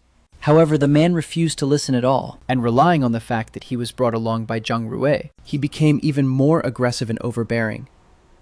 Are you really picking a fight? I leisurely picked up my water cup and took a sip. The commotion over here attracted the attention of Zhang Ruwei and the other two. Shen Wenwen put down her golf club. What's going on over there? Let's go take a look. And she took the lead in walking toward the lounge area, with Zhang Ruwei and Zhao Qing following closely behind. The man ran over to complain to Zhang Ruwei and started cursing me right off the bat. Right at this moment, Lu Qingyuan walked over to my side and said, "What are you guys doing here? Taking advantage of when I'm not around to bully my person. Apologize, we're sorry we were blind and failed to recognize a superior figure. We kindly ask you to be magnanimous and forgive us." I put down the water cup in my hand, raised my eyes to look at Lu Qingyuan. My gaze carried a hint of questioning. Lu Qingyuan instantly read the meaning behind my eyes. Have them dragged away and dealt with. Don't be an eyesore here. Maya Chen is kind-hearted and can't stand looking at dirty things. Lu Qingyuan's expression still hadn't softened, her tone carrying obvious displeasure. You guys were drinking red wine over there, yet you let my person sit here drinking water and getting wronged. We're wronged, Qing Yuan. We really didn't know when brother-in-law walked over. We were just playing golf over there this whole time. Yeah, Qing Yuan Jie. Even if you wrong anyone, you can't wrong brother-in-law. Quickly bring over our prized vintage red wine and prepare another table of exquisite pastries. Shen Wenwen, on the other hand, walked forward with a solemn expression on her face, extended her hand toward me, and apologized sincerely. Brother-in-law, it was our failure to take good care of you earlier, making you suffer a grievance. Please don't mind it. An apology is fine. Handshaking isn't necessary. Shen Wenwen twitched her lips slightly, careful, as Lu Qingyuan shot her a sideways glance, her eyes carrying unmasked possessiveness. Watching the scene unfold, I couldn't help curving the corners of my lips. It's all right. What happened just now wasn't your fault either. Hello, everyone. I am Xie Chen. After the few of them chatted idly for a couple of sentences, they walked together toward the golf course. Want to play? I want to, but I'm not very good at it. In the past, I just holed up at home every day, acting as an otaku, and now look at me, watching others have all the fun, while I'm completely clueless about everything. It's okay. I'll teach you. Let's go. I'll take you to experience it. The two of us walked, hand in hand, heading deeper into the golf course's teeing area. The three people behind us were completely dumbfounded on the spot. Is this really the Qing Yuan we know? It seems Qing Yuan has truly fallen in love to be able to make Qing Yuan turn out like this. This wait is definitely no ordinary matter. From now on, we've got to pay extra close attention. The three of them exchanged glances and then nodded solemnly. On the other side, Lu Qingyuan had already brought me to the teeing area. The waiter hurried forward to inquire, "Hello, may I ask what you need? Try out the field and see if it's a good fit." Lu Qingyuan helped me select a length and weight suitable for a men's golf club. It handles quite smoothly. This is the one. I shook it in my hand and raised my head to nod at Lu Qingyuan. Lu Qingyuan led me to an open expanse of the turf, teeing area, and first demonstrated the standard form once. Her swinging motion was smooth and efficient, and the little white ball instantly flew out, landing right near the distant hole. I looked at her with eyes full of adoration. Wow, Qingyuan Jie, you're amazing. Don't rush, you can do it too. I'll teach you. Grip the club without using too much force. Just exert force with your fingertips. Otherwise, your body will be stiff when you swing. Lu Xinyuan held my hand and placed it on the golf club, her fingers intertwining with mine. Bend your knees a bit more and lean your upper body forward. Range is just right. That way, your center of gravity stays stable. Relax if your body is too stiff. It will affect the swing. I forced myself to relax, swung my arms backward, and then fiercely swung forward. Although the little ball flew out, it deviated off course. I lowered my head with a bit of dejection. I didn't hit it right. It's okay, hitting it like this on your first try is already awesome. Let's do it again. This time, I'll help you find the right angle, Qingyuan consoled. She leaned close to me once more, her eyes fixed on the little ball. Relax your shoulders. Use your waist and core to generate power when you swing, not your arms. My entire person was dizzy with butterflies. Focus, watch the ball, okay? Okay. I abruptly snapped back to my senses, and under Xinyuan's guidance, I swung again. This time, although the little ball didn't go in the hole, it accurately landed right on the fairway. I excitedly turned around. I did it! Lu Qingyuan embraced me in a hug, radiating with trees full of jubilant light. Lu Qingyuan seized the moment to hug me tightly. I told you you could do it. Kiss me for a bit, all right? I slowly leaned in. After finishing lunch, I went back to the room to take a nap. Lu Qingyuan received a message sent by Zhang Rui. Qingyuan finished eating. Come up and play a round of mahjong. We're 3 short of 1. The room was empty, without a trace of Lu Qingyuan. A tiny trace of disappointment rippled in my heart. Pulling out my phone, I'm going to find Zhang Rui and them in the upstairs mahjong room. You awake. If you want to find me, just have the waiter lead you up. Hello, sorry to bother. Please take me to the upstairs mahjong room. All right, Mr. Xie, this way, please. The waiter respectfully took the elevator straight up to the top floor's entertainment recreation area. The waiter led me to the doorway of a mahjong room and gently knocked on the door. Miss Lu, Mr. Xie is here. Coming in, I pushed the door open and walked inside. Qingyuan smiled sweetly. My Chen came to find me, so I won't accompany you guys in playing mahjong anymore. The 2 days of leisurely time flew by in a flash, and the car slowly drove away from the mountain villa. Such a gorgeous and precious woman turned out to be my girlfriend. I really am so lucky. What are you thinking about smiling so happily? Not thinking about anything, just thought the scenery at the mountain villa was pretty nice. I'd want to come again next time. All right, I'll bring you here again next time. The car drove smoothly along the highway and I gradually fell asleep. The car stopped at her villa and she gently woke me up. I groggily opened my eyes. Qingyuan, where is this? It's too late, just stay at my place tonight. I'll send you back tomorrow. I sleepily followed her back to the bedroom to sleep. The next morning, early, looking at the sumptuous breakfast on the dining table, a surge of warmth instantly flooded my heart. Qingyuan picked up a spoon and ladled a bowl of century egg and lean pork congee for me, even meticulously helping me blow on it to cool it down. She even remembered my preferences crystal clear. Eat up quickly. If it gets cold in a minute, it won't taste good anymore. After finishing breakfast, I'll take you on a trip to the supermarket. And when we come back at noon, I'll show off my cooking skills for you, making your favorite sweet and sour pork ribs and sweet and sour pork. How does that sound? Sounds good then. Let's eat fast. My soul was instantly hooked away by the delicious food, and I nodded repeatedly. Looking at my jubilant appearance, don't rush, eat slowly. Oh, right now, your family members are all around these few days, right? Yep. My mom, dad, and sister didn't go out at all this holiday. They've been staying at home every day. Chen, how come you didn't pick up on the hidden meaning behind my words? Then I'll probably send you back before dinner time, just in time to catch the meal hour.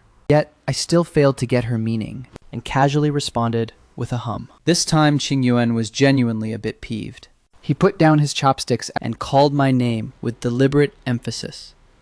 Xiechen. What's wrong?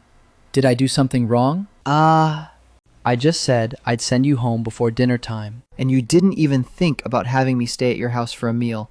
I was so startled, my hands shook, my eyes filled with panic.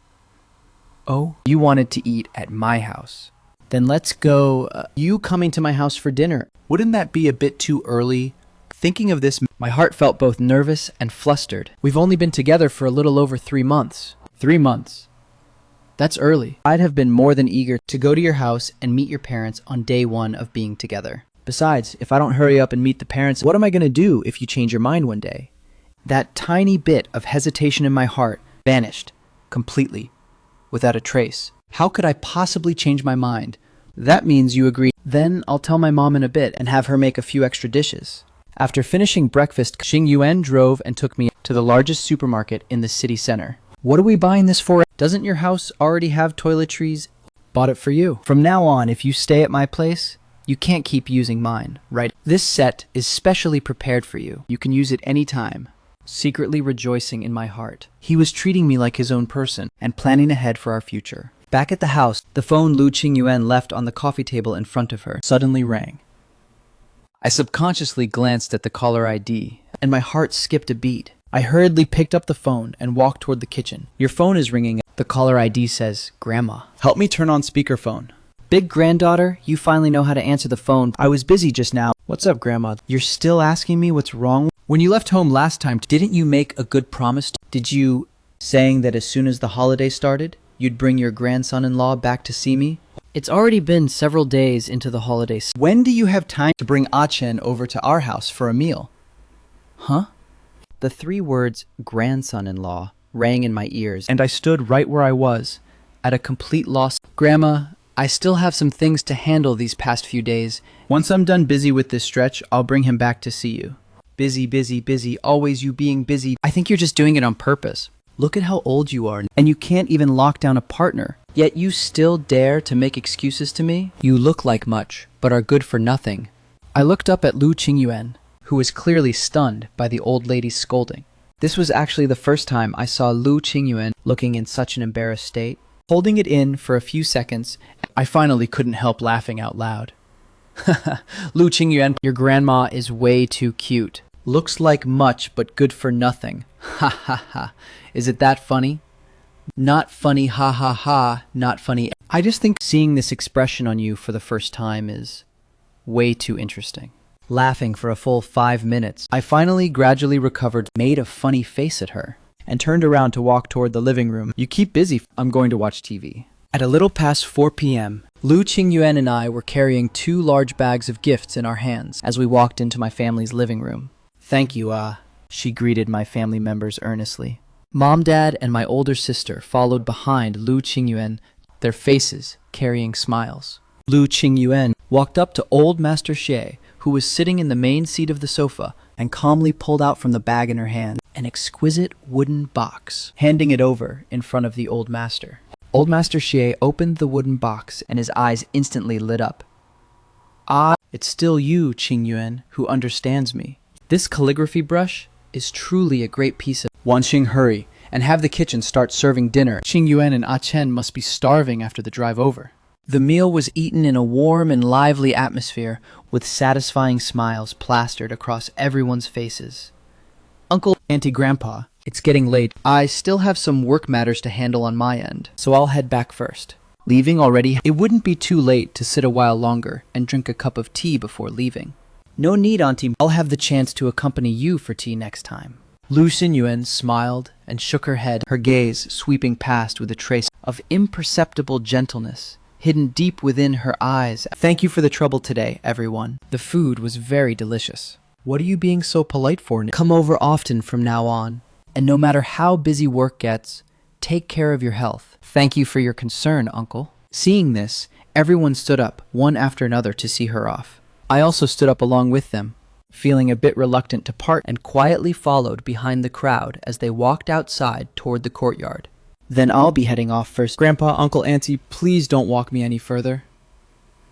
All right, drive safe on the way. Arriving at the villa doorway, Lu Qingyuan said her goodbyes to everyone once again. Chen, I'm leaving. Call me if anything comes up. Drive carefully on your way.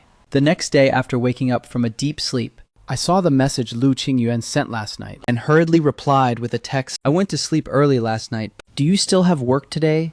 I'm about to go enter production for the project crew. All right then, you must eat well and don't stay up and ruin your health. Lu Qingyuan's reply still carried full loads of care. The cozy holiday flashed by in an instant, and I officially returned to campus for classes. After class, just as I stepped out of the classroom, I received a message from Lu Qingyuan. Ah Chen, I'm going on a business trip to the Jiang Corporation this afternoon. How come it's so sudden? That previous industry garden project issue hasn't been resolved, and with multi-party coordination bearing no fruit, I have to go over there and handle it personally. My heart sank. How many days are you going for? Not sure yet. If things go smoothly, half a month. If the situation is complex, it might take 2 months. I stared at the screen, not knowing what to say. Should I say, have a safe trip? Or should I say, I'll miss you? Do you have classes this afternoon? I miss you a bit. I have a class this afternoon. It ends around 2:40. Can I go see you off? My flight is at 5 p.m. today, and I have a meeting before that. After the meeting, I'll grab some food. Wait for me at my place. During the afternoon class, my mind wasn't in it at all. After finally enduring until class let out, I directly flagged down a taxi right at the school gate. The taxi stopped at the villa doorway. Chen, I miss you. If you're going for 2 months, does that mean you won't be able to come back until New Year's Day? The two of us just silently embraced like this. The air permeated with a fixed sense of reluctance to part. After a good while, is your luggage all packed? No, I just got back from the meeting too. Accompany me to pack together, okay? All right. Just as we finished packing the luggage, Lu Qingyuan's phone rang. Miss, I've already arrived at the villa and I'm waiting for you outside the door. She picked up the suitcase and grabbed my hand. Chen, accompany me to the airport, okay? Just treat it as keeping me company. A little longer, I'll have the driver send you home afterwards. In the past, I felt that the 1-hour journey from the villa to the airport was exceptionally long. Yet today, it passed by so quickly, it made my heart panic. Lu Qingyuan suddenly threw herself into my arms, and only after the car came to a complete stop did she let go of me. From afar, I saw 6 or 7 subordinates waiting over there. My gaze subconsciously swept across the crowd, and one of the men looked at me, with eye carrying obvious hostility. Walking all the way, let me help you carry it. Go back now. I'll handle the matters over there as quickly as possible, and then come back to see you. Then you must make sure to stay safe. Send me a message when you arrive. I watched as Lu Qingyuan walked into the VIP lounge before leaving. Lu Qingyuan, sitting on the sofa, slightly closed her eyes, her fingertips gently pressing against her aching temples. Just brewed Longjing tea, please. Relax a bit.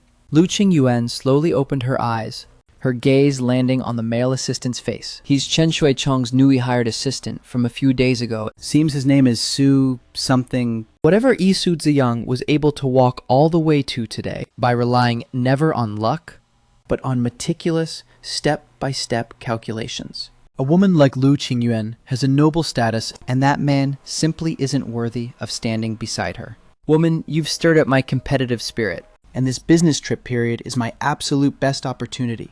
At night, I received a message sent by Lu Qingyuan. Arrived at Zhang Corporation. Don't worry. This emotionless message made my heart feel somewhat panicked. I slowly replied, "All right, make sure to get some rest."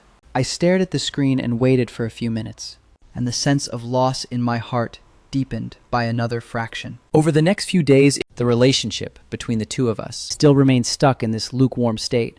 Clearly, we were still deeply affectionate during the holidays. How could a single business trip turn things into this? Could it be that Lu Qingxiao's fondness for me was truly just a temporary novelty? Once the novelty fades, she can't even be bothered to pretend anymore. Perhaps she really is just too busy. So busy, she doesn't even have time to reply to messages. No, wait. That male assistant who harbored hostility toward me. The terrible state of the relationship pushed my emotions down to the absolute lowest point. Right at this moment, someone from the school found me. Xiechen, do you want to participate in a nationwide art exhibition? The project location is in Mixi, lasting for a week. Not only can it broaden your horizons, it can also build practical experience. Great. I almost immediately agreed. I couldn't keep wasting all my thoughts on romance and relationship matters anymore. I should focus more on my own life. Painting was something I had loved since childhood, so rather than sitting here letting my imagination run wild, it was better to go do something more meaningful.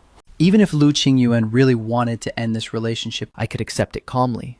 Whoever leaves whom, life still goes on just the same anyway. Until one night, just as I finished washing up and was about to go to sleep, my phone suddenly vibrated.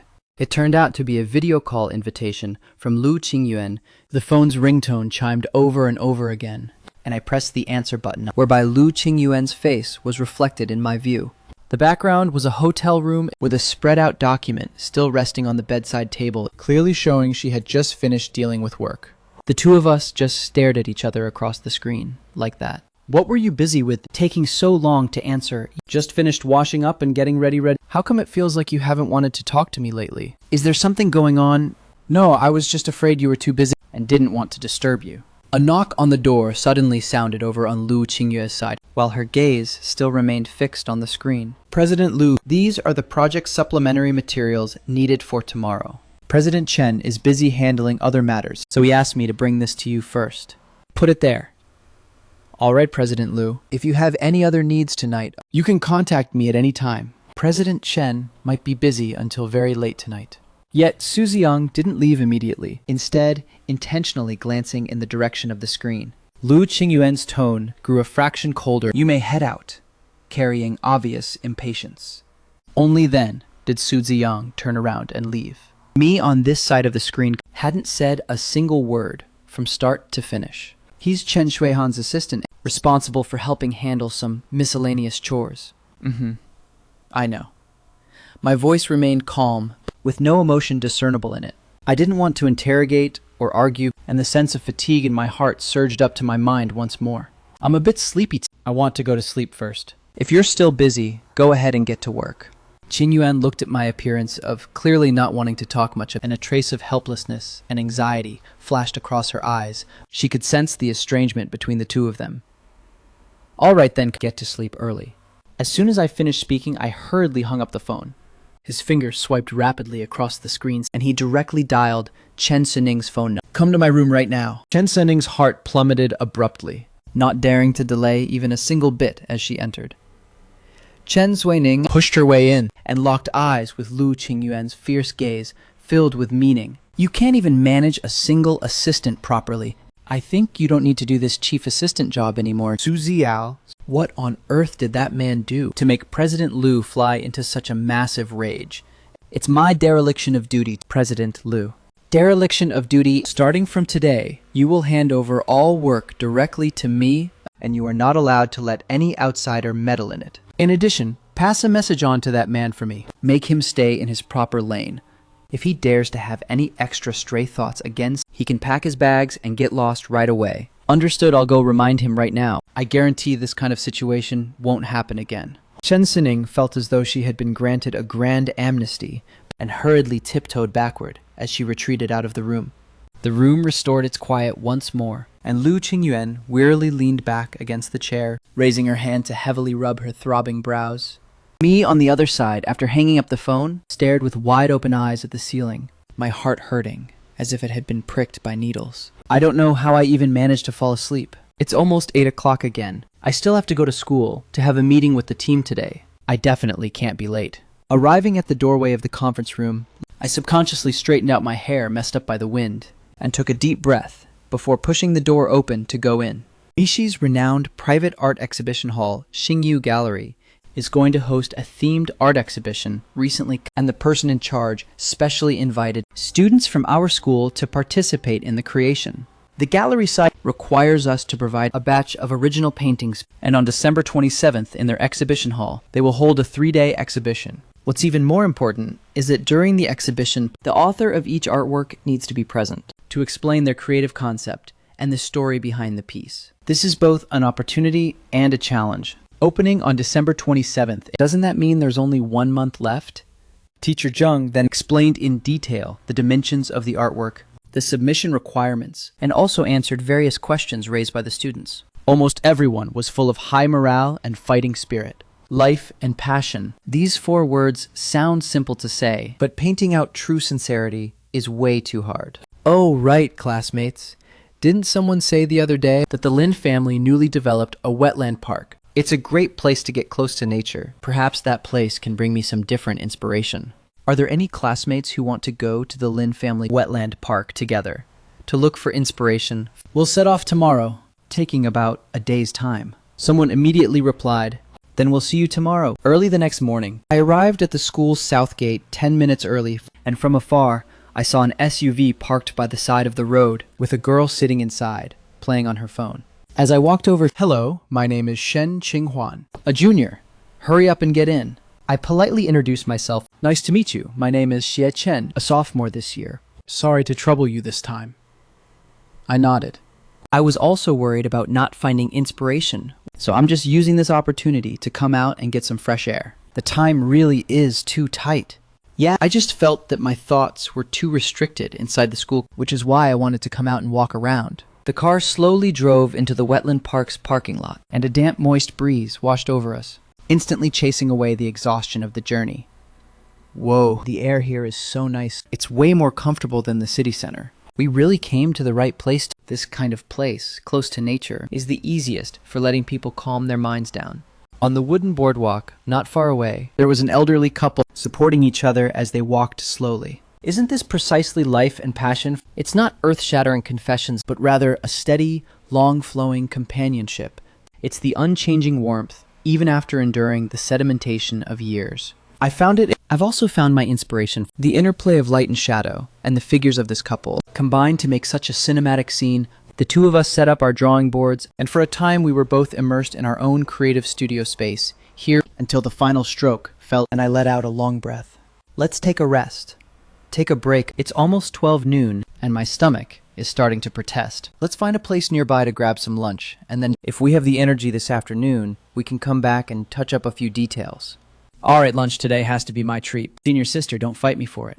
Haha, alright, then I won't be polite. Just as the two of us were driving and intently searching for a restaurant location on my phone screen, a video call request from Qin Yuan popped up. I froze for a moment, subconsciously wanting to answer, but looking at the navigation app broadcasting the critical route. After weighing my options, I had no choice but to quickly press the hang up button, tap open the voice input box, and type it. I'm using my phone's navigation to drive and look for a restaurant right now. I'll contact you once I'm done. Junior, at the intersection ahead, do we turn left or right? Let me check. Turn right. It's right over there. I hurriedly opened the navigation again. On the other side, in the Jiang Corporation's hotel room, Lu Qingyuan had just wrapped up a high-intensity morning meeting. Her mood had grown dejected due to my rejected call, and right after that, she received my voice message, a girl's voice, and she even called him a Chen. Junior, who is that girl? What is her relationship with a Chen? Why would they be going out together? Is there anyone else in the car? Is A-chan's recent coldness toward me because of this girl? Xing Yuan took a deep breath, forcing herself to calm down, yet her fingertips trembled uncontrollably as she rapidly tapped open the input box. She stared dead at her phone screen. 1 second. 2 seconds. 1 minute. What are you doing here? Who is next to you? The screen remained as quiet as ever, like a stone sinking into the sea. This completely ignited Lu Qingyuan's fury, and she couldn't hold it back any longer.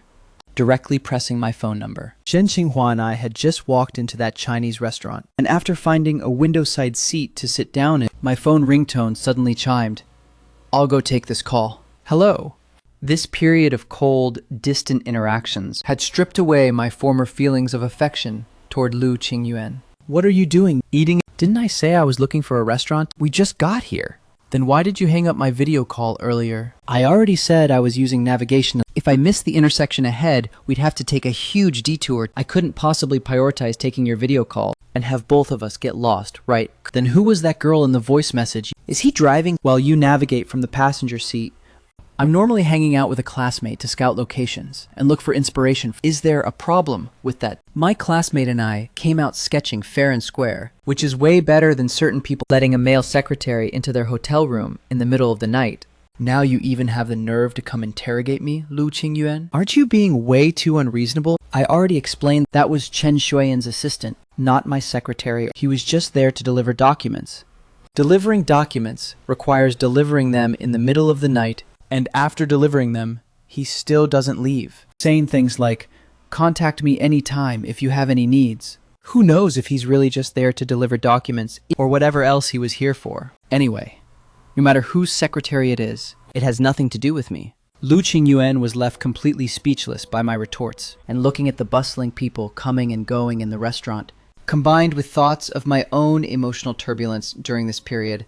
An anonymous rage surged to my head. Stop with the stuttering, you, me. You're just an old boss. What did you say? Xing Yuan's sanity completely collapsed. I said, with a firm and uncompromising attitude, I'm hanging up. I'm going to eat. I hung up the phone directly and irritably shoved my phone into my pocket. The Jiang Corporation's project is still waiting for me to push forward. I cannot let personal emotions completely cloud my judgment. I must resolve all of the Jiang Corporation's issues as fast as possible. The sooner, the better. Only by cleaning up this messy situation here can I return and properly settle accounts with that arrogant man who doesn't know the immensity of heaven and earth. He dares to hang up my phone and even dares to eat alone with another girl. I need to tally this score up properly with him. Notify the heads of all departments to gather in the temporary conference room in 10 minutes. No matter what they're doing, they must arrive on time. Returning home at night, I sat at the desk full of worries. The scene of Su Ziyang delivering documents alone, late at night, repeatedly spun around in my head. After she finished holding her emergency meeting, Chen Shening sent over the complete handling notice, and the clogged stone blocking my heart loosened by a small fraction. 3 days later at dusk, just as I stepped out of the teaching building, Lu Qingyuan got out of her car and walked toward me, carrying the sugar-roasted chestnuts I loved to eat in her hand. Chen, I rushed back, and I have some things I want to talk to you about properly. I got into the passenger seat, staring blankly out the window. Were the matters regarding the project handled? You've worked hard. Su Ziyang's matter has already been dealt with according to regulations. From now on, there won't be any more people like that disturbing us. That day on video I saw you were upset, yet I failed to comfort you the very first moment. It was my negligence. Chen, I know you have a lot of misgivings hidden in your heart, and I promise this kind of thing won't happen again. I'm not dwelling on Su Ziyang and refusing to let go. It's just that every time I run into others being overly intimate with you, I can't help feeling insecure. I always feel like I'm just an ordinary student, and I can't keep up with your social circles and life experience. Chen, all our dealings are open and above board, and I won't use my privileges to break the rules either. There were some things I didn't explain clearly to you beforehand, causing your imagination to run wild. I'm sorry, Qing Yuanjie. That day when I went sketching together with senior sister Shen Qinghuan, it really was just to look for creative inspiration. I already explained that to you, and as for that period of time when I deliberately avoided you, you even had Shen Wenwen invite me, under the guise of an art exhibition, to intentionally manufacture a chance encounter. At the time, I already felt it was too coincidental. I couldn't find any other reason to see you back then, so I had to ask a friend to invite you using a work pretext. Don't be mad, I'll send you home first, and later I'll greet Uncle and Auntie. A little later, I'll take you to Uncle Joe's shop. I already pre-ordered the steamed buns you love with the boss. You just got back from a business trip. It's been a tough journey all the way. Hurry and come in to drink a glass water. The two of you need to communicate honestly when encountering issues and not engage in a cold war with each other. From now on, no matter who makes me feel misunderstood first, I will confess and talk it out with you at the very first moment, and I will never alone bottle up suspicions and distance myself from you again. And I won't just rely on a single glance at a scene to randomly speculate about your classmates and friends anymore. If I feel insecure, I'll tell you directly, and I won't hide from you ever again. A cold war really is too agonizing. After talking out all our pent-up knots in our hearts, Lu Qingyuan proposed to drop by and take me to the Lu family's old residence. You're finally willing to bring someone over to the house? I thought you were going to hide him for a lifetime. Though saying those words, her hand quietly signaled Auntie Wang to serve the osmanthus cakes prepared in advance. Lu Qingyuan smiled helplessly and pulled me down to take a seat.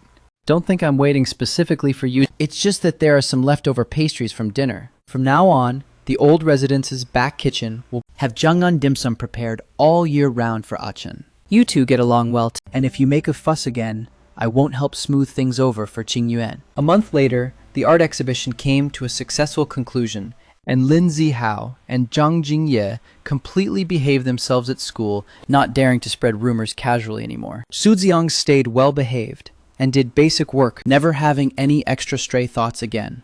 Everyone who had once added blocks and trouble to us received the corresponding restrictions. My painting was taken into his collection exhibit. I turned my head to look at the person beside me and softly spoke up. In the past, I was always afraid the gap in our status would trap us, but now I finally understand that true sincerity never differentiates between high and low.